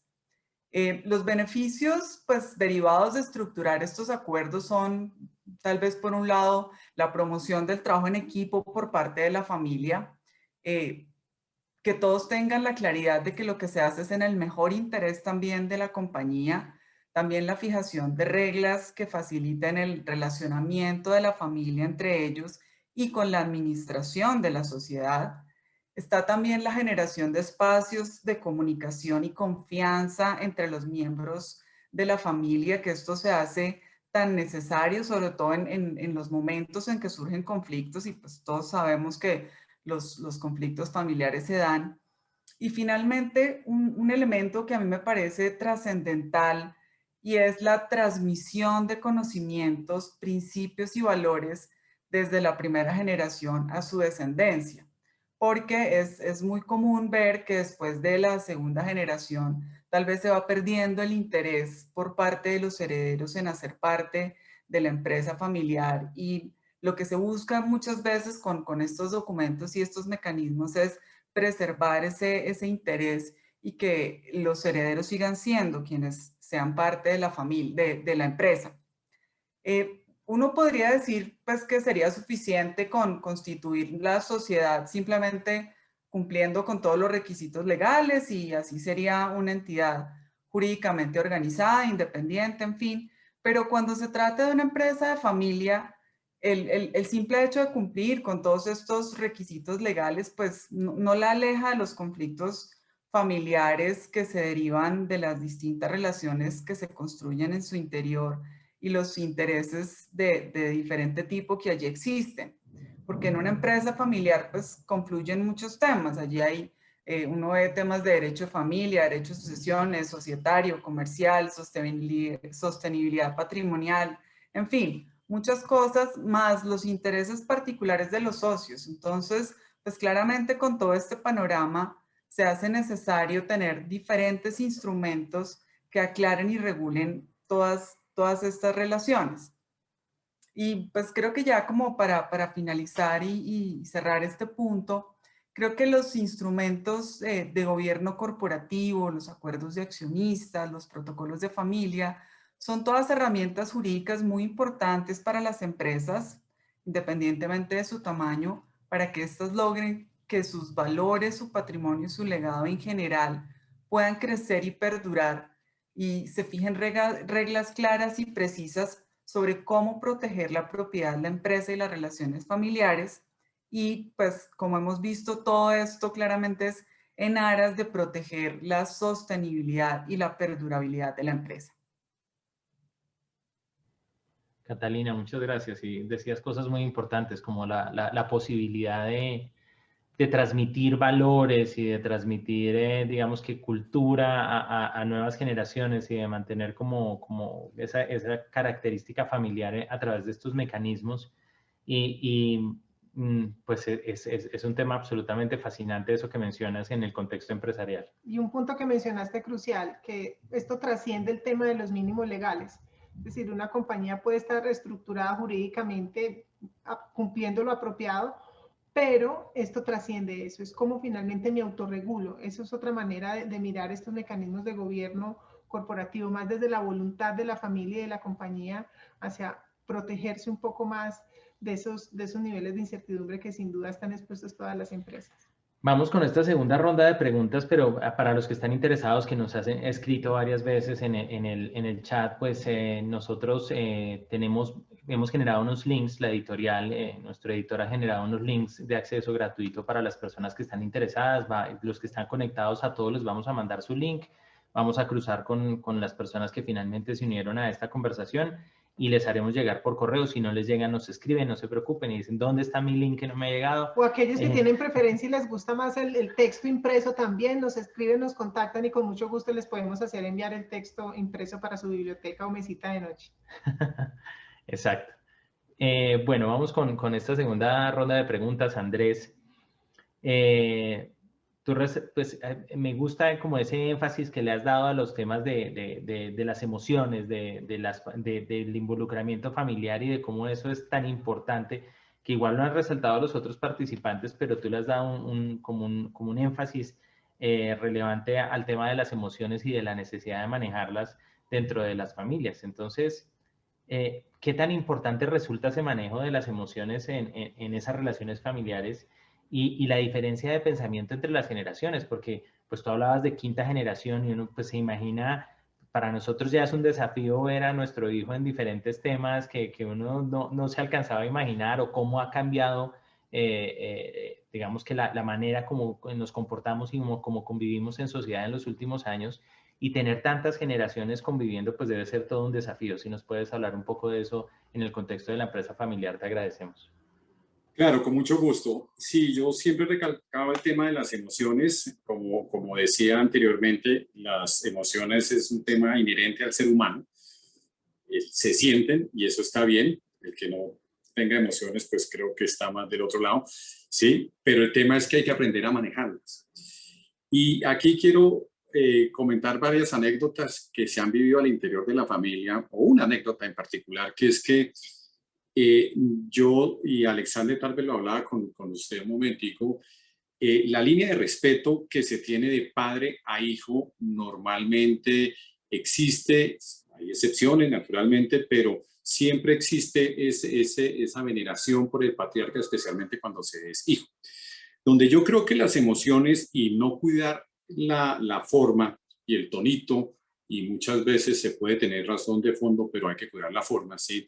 Es en las relaciones que empiezan a tener sobrino y tío, o tía y sobrino. Aquí no hay un tema de género en ese sentido, donde ya esa línea de respeto a veces se pierde, y a veces como se comunica esa emoción o lo que está sintiendo, especialmente las generaciones jóvenes, ¿sí? Que puedan, digamos, decirle de una forma inapropiada que lo está haciendo mal, que ya no se hace así, que hay que evolucionar, que hay unas nuevas maneras de hacerlo, etcétera, etcétera. Mi recomendación un poco es que hay que trabajar ese tema porque, pues, sí, es importante, que hay que ayudar a entender que muchas veces los ciclos terminan, que muchas veces se pueden hacer las cosas de forma diferente, que hay unas nuevas líneas de negocio, pero siempre teniendo en cuenta que esa línea de respeto se mantenga, ¿sí? Y número dos, que aunque se sienta la emoción, ¿sí? Y frustración muchas veces, ¿sí? Con la persona que uno lo está sintiendo, pues cuidar mucho la forma. Yo creo que eso hace que las relaciones de familia no se resquebrajen. Y creo que al interior de las familias es importante mantener esa línea de respeto.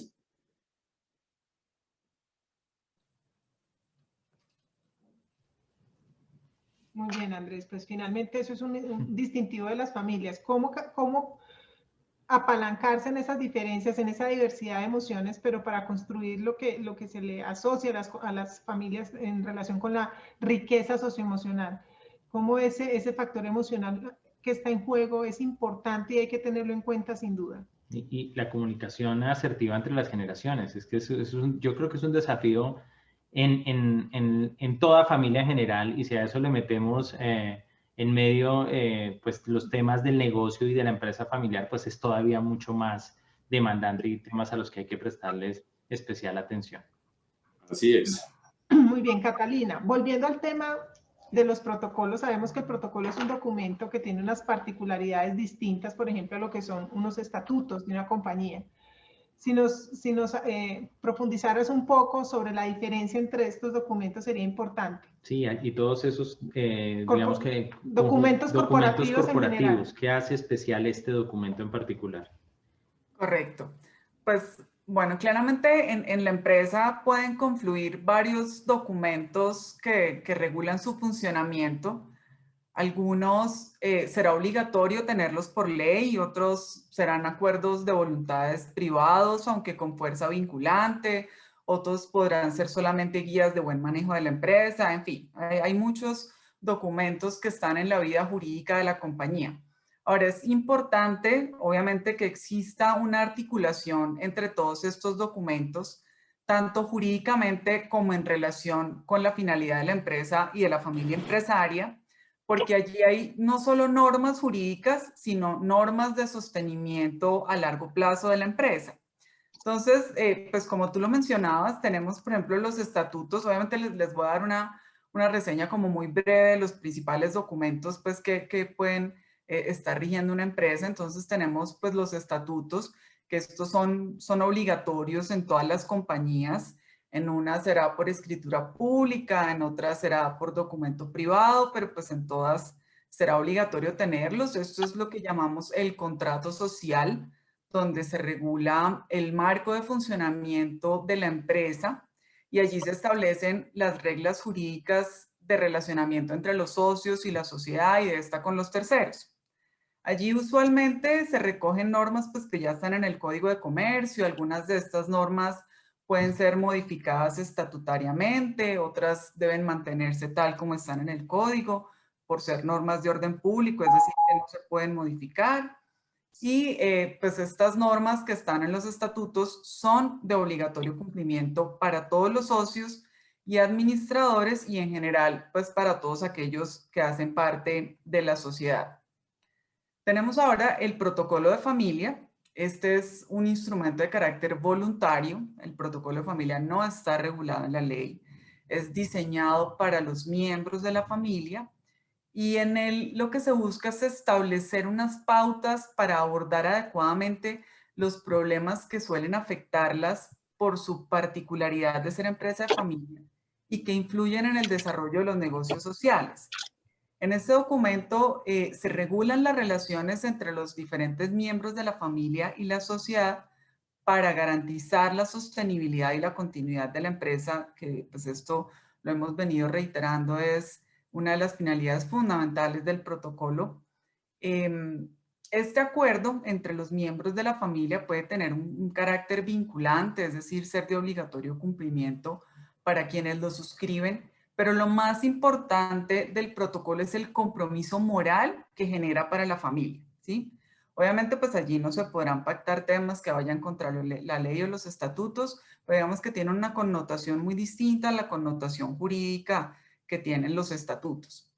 Tenemos también los acuerdos de accionistas, que estos pues a diferencia del protocolo de familia, sí tienen una regulación expresa en la ley para los diferentes tipos societarios y consisten básicamente en que dos o más accionistas celebren un acuerdo en el que se comprometen a votar en igual o en determinado sentido en la asamblea de accionistas. La única formalidad es que consten por escrito y estén depositados en las oficinas de la sociedad. Entonces, pues como vemos, estos ya son documentos mucho más particulares que los que mencioné anteriormente.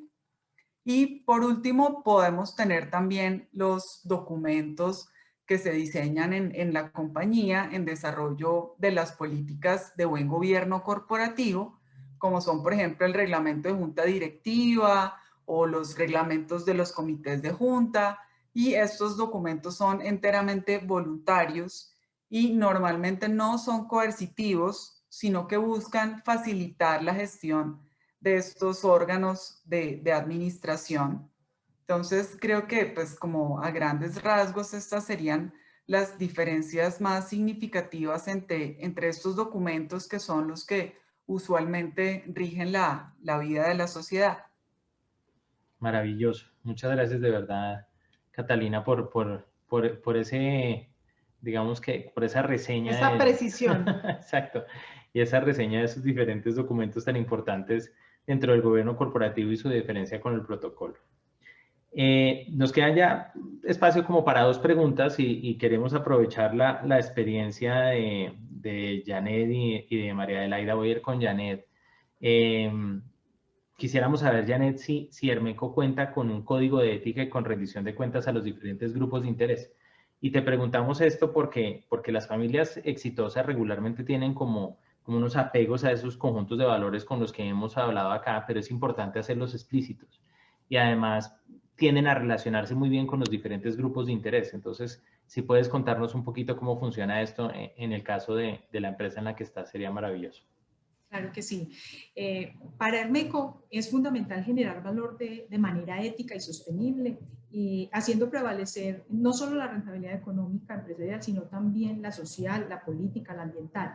Y por eso es que contamos con un código de gobierno corporativo que lo tenemos ya llevamos 12 años con este código de gobierno corporativo que define el marco de actuación para la adecuada administración y control de nuestra compañía y la relación con los diferentes grupos de interés. En el que hemos definido cómo debemos comportarnos con los accionistas.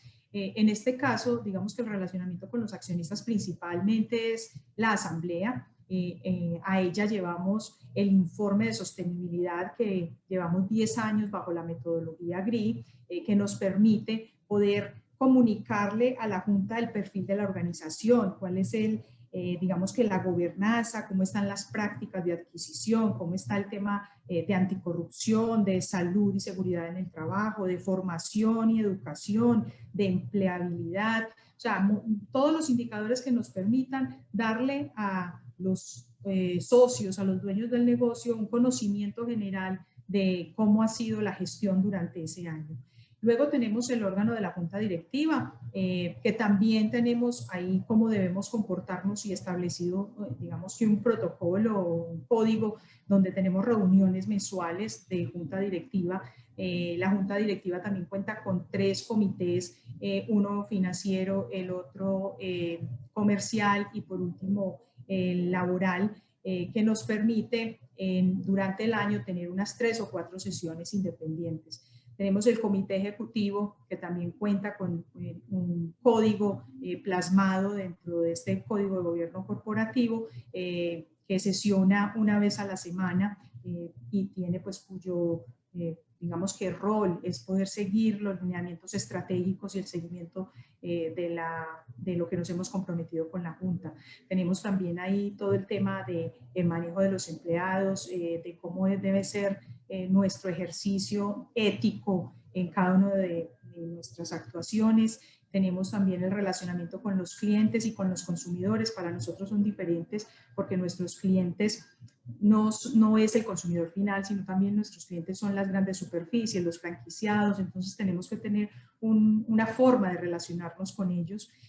Los aliados estratégicos que son fundamentales, como tú lo decías, es una compañía que aún siendo familiar, nace con estos aliados, con estos proveedores donde establecemos relaciones de largo plazo. Nosotros no los llamamos proveedores, los llamamos aliados. Estos aliados han estado en la organización la mayoría desde que nacimos. Entonces, un ejercicio de llevar también este código de gobierno corporativo a nuestros aliados, el relacionamiento con las entidades estatales, con los gremios y con las fundaciones. En este código está plasmada las políticas antifraude, anticorrupción, el código de conducta, la matriz de riesgos, el manejo de conflictos de intereses, la línea de ética que es fundamental, entre muchos otros. No sé si con eso respondo la pregunta, Alexander. De manera muy precisa. Bueno, Janet, muchísimas gracias. Muchísimas gracias, Janet. María Adelaida, pues obviamente este conversatorio está centrado y pues todo el evento, toda la tarde hemos hablado de la importancia de los protocolos de familia como mecanismo de gobierno familiar. Pero en general, si ubicamos que tener un protocolo familiar no excluye contar con buenas prácticas de gobierno corporativo y sobre todo que las buenas prácticas de gobierno corporativo no se circunscribe solamente a las empresas que están listadas en la bolsa. Es decir, deberían sobre todo predominar en las empresas que son cerradas, que no están listadas en bolsa, que son la mayoría de nuestro país, aquellas empresas materiales desde el punto de vista de generación de empleo y riqueza para el país. En Grupo BIES, como sociedad cerrada, ¿qué prácticas de gobierno corporativo han implementado que se pensaría están solamente para las empresas listadas, pero que ustedes han tomado la iniciativa y han creído en apostar esas buenas prácticas? ¿Qué nos podías compartir? Claro que sí, María Andrea. La verdad es que al final cuando uno mira un sistema de gobierno corporativo, tiene que entender el para qué existe. Nosotros en Grupo BIOS lo entendemos como un sistema que debe ser integral y sólido, porque al final lo que está respaldando es la confianza que cada uno de esos estamentos de gobierno tiene que defender. Eso creemos y estamos absolutamente convencidos que al final termina traduciéndose en el fortalecimiento de las relaciones de esa familia accionista. Entonces, desde que nació el grupo, en realidad empezamos a consolidar un sistema de gobierno corporativo que recogiera buenas prácticas de compañías listadas, pero que de igual manera también siguiera las recomendaciones de las supersociedades para las compañías cerradas. Y quizás lo que quisiera decir antes de pasar específicamente, digamos, a las instituciones o a las formas que utilizamos, yo diría que yo las agruparía como en cuatro criterios. El primer criterio que me parece fundamental es como la separación entre propiedad y administración. El segundo criterio es definitivamente el tener una segregación muy clara de responsabilidades y atribuciones que permita que haya cuerpos decisorios con alcances muy claros. El tercer criterio, y no menos importante, son definitivamente las reglas claras. Janet acaba de mencionar varias de ellas y ahorita pues vuelvo sobre cada una de las 4. Y el último es la transparencia y la oportunidad de la información. Entonces, frente al primero, de tener la separación entre propiedad y administración, como ya les comenté, nosotros tenemos una junta directiva compuesta por 5 miembros independientes y el equipo pues, directivo en principio también está formado por independientes externos, profesionales externos, pues no miembros de la familia. Entonces eso también de alguna manera, digamos, incorpora pues una práctica de rendición de cuentas, de autoevaluación y de evaluación externa y de momentos de conversación y de alcances en las responsabilidades que tenemos regulado pues de manera exhaustiva pues en todos nuestros documentos. Frente al segundo punto, que es la segregación de funciones y demás, nosotros hemos adoptado la metodología de comités de junta directiva y tenemos, y con el mismo rigor que digamos está en el estándar de Código País, funciona nuestro comité de auditoría. De igual manera tenemos también un comité de compensación y talento y tenemos un comité de gobierno y sostenibilidad que al final termina siendo ese último órgano rector donde confluye lo que ocurre en el Comité de Integridad Empresarial, lo que va derivándose de la aplicación del Código de Integridad Empresarial y demás, digamos, como normas pues, y regulaciones que tenemos alrededor de estos temas. Finalmente, los últimos 2, alrededor del tema de las reglas claras, pues para todos, digamos, el sistema de gobierno no está pensado solo para administrar las relaciones de los accionistas con la compañía, sino que al final entendemos que el éxito de ese sistema de gobierno va a estar en la unidad y en que confluya de una manera muy clara los intereses de los accionistas, de la junta directiva, de la alta dirección y de todos los empleados que conformamos la organización. Entonces, por eso todos tenemos el mismo nivel de conocimiento del Código de Buen Gobierno, del Código de Integridad Empresarial, como esas disposiciones que hemos adoptado internamente, pero que son vitales dentro del éxito pues, del sistema de gobierno corporativo de Grupo BIOS. Y finalmente, yo soy una absoluta convencida que la transparencia, la oportunidad y la equidad de la información que se le entrega a los accionistas es una herramienta que definitivamente construye confianza, definitivamente termina actuando como una herramienta que a veces permite que esas diferencias y discrepancias que son naturales que se presenten entre los accionistas no deriven en un conflicto posterior. Entonces ahí somos muy cuidadosos y hemos adoptado como una práctica el de tener mecanismos de revelación de información relevante con oportunidad para los accionistas y adicionalmente tenemos una reunión que llamamos la reunión de cómo vamos, en la que cada 3 meses nos reunimos con nuestros accionistas a contarles de una manera, digamos, amplia, extensa, cualquier novedad que se haya presentado, cómo van los negocios y que eso permita que haya una simetría en la información a la que todos acceden. Un poco de esa manera yo creo que redondearía pues la respuesta, porque con esas prácticas, que insisto, muchas de ellas pues son propias de compañías listadas, para nosotros se han convertido en buenas prácticas que, insisto, fortalecen nuestro sistema de gobierno y se convierten en una garantía también de consolidación y de cohesión de la familia. Espectacular, pues espectacular. Mencionaste incluso una práctica que los emisores vinieron a adoptar más o menos en el 2013 con el programa IR, que es todo el tema de hacer rondas con inversionistas, en este caso tus reuniones trimestrales con los accionistas. Es algo pues es un nivel de avance en prácticas de gobierno corporativo muy interesante y felicitaciones por eso. Vamos con... Necesitamos seguir haciendo ese eco de convicción para las empresas familiares, de seguir apostando a las buenas prácticas. Vamos a hacer una pregunta de 1 minuto para cada uno de ustedes. 1 minuto de respuesta y nos fuimos a las 5, ya para cerrar, en lugar de nosotros dar un cierre meloso sobre lo que ya hemos venido discutiendo. Preferimos 1 para Catalina y para Andrés, Janet y María Adelaida otra pregunta. A Catalina quisiéramos que nos diga desde su experiencia cómo aportan los abogados, porque es que los abogados tienen mala fama a veces en estos procesos de acompañamiento que uno dice, no, el abogado nos va a enredar más, eso no, contrate un abogado para que se forme una pelea. Ahí quisiéramos como tu punto de vista al respecto, cortico. Tienes el micrófono cerrado.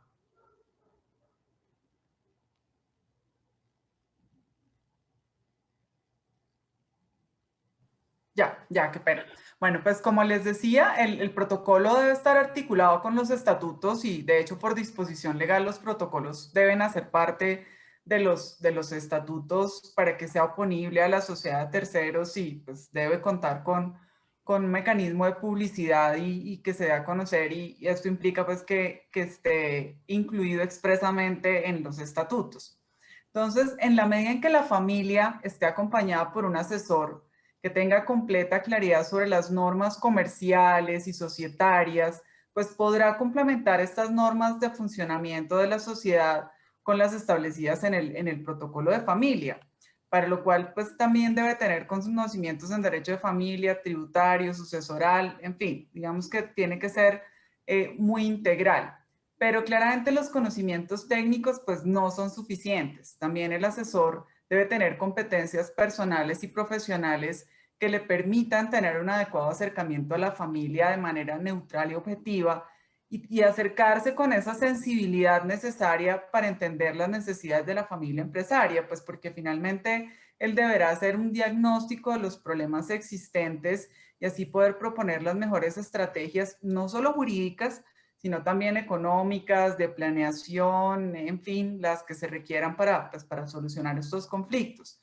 Porque como ya lo habíamos mencionado también, es importante lograr un consenso entre todas las partes para que este documento pues tenga la fuerza que se necesita entre las partes interesadas. Entonces, en conclusión, creo que el abogado puede hacer un gran aporte desde su conocimiento técnico para la correcta elaboración del protocolo y para su efectividad, y puede generar la empatía necesaria con la familia para hacer que este proceso sea amigable para las partes, entendiendo las dificultades que se puedan presentar durante su desarrollo y sabiendo sobrellevarlas, pero pues por sobre todo creo que debe ser una persona con quien la familia se sienta cómoda para discutir sus situaciones familiares, económicas, personales, en fin, todo lo que implica la información que se debe tener para elaborar el documento, y pues es vital que se sientan identificados con la persona y con el profesional que les esté haciendo el acompañamiento.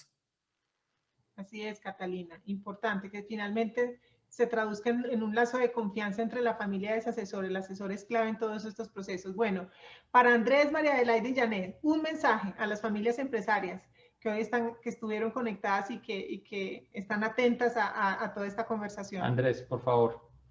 Bueno, sin duda ninguna la recomendación si no han empezado a mirar el tema de protocolo de familia, creo que eso es esencial para los negocios familiares. Más del 70-80% de los negocios que se vuelven, incluso después, como hablaban antes, mediana y gran empresa, arrancan de negocios familiares, y sin un protocolo y sin un gobierno corporativo claro que ayude a dirimir conflictos, a ver cómo la transición de generaciones va a ser muy difícil. Creo que la división entre familia, propiedad y empresa se entiende claramente bajo el esquema del protocolo, entonces esto hace que se entienda muy bien, especialmente para las generaciones venideras, y que tienen como un interés porque haya una sucesión al interior de las empresas familiares, sea que estudien algo inherente al negocio o no, pero se sienten incluidos. Eso me parece importante. Muy bien. Bien, muchas gracias, Andrés. María Adelaide. Creo que tal vez lo que les diría es, los negocios hoy se desarrollan en entornos altamente competitivos y altamente cambiantes. Creo que el mejor de los consejos es, hay que adelantarse a eso, hay que adelantarse a resolver con reglas claras, con fortalecimiento de los temas de gobierno, cualquiera de los impactos que la competencia y que la velocidad pueda, digamos, traerle al negocio, para protegerlo, porque eso hace que de alguna manera se garantice la protección de la familia y la protección del negocio. Entonces, finalizaría simplemente diciendo, trabajen en el fortalecimiento de sus sistemas de gobierno, independientemente de que no lo sientan como una necesidad en el hoy. Lo que está pasando afuera va tan rápido que de verdad sería una decisión de precaución y de prevención de futuro. Espectacular. Muy bien. Muchas gracias, María Adelaide. Por último, Janet. No voy a repetir lo que ya se ha dicho, voy a salirme de esa lógica, y mi lógica es la siguiente: queremos organizaciones que perduren en el tiempo, queremos organizaciones o empresas familiares que lleguen a muchas generaciones. Para conseguir eso, no olviden el propósito superior y transmitir ese propósito superior y esos valores. Necesitamos humanizar las organizaciones. Entonces, muy chévere todos los protocolos, pero no olviden dejarnos ese ADN con el que ustedes inspiraron, porque eso es lo que nosotros le vamos a dar continuidad y la generación siguiente. Ese sería mi aporte. Espectacular.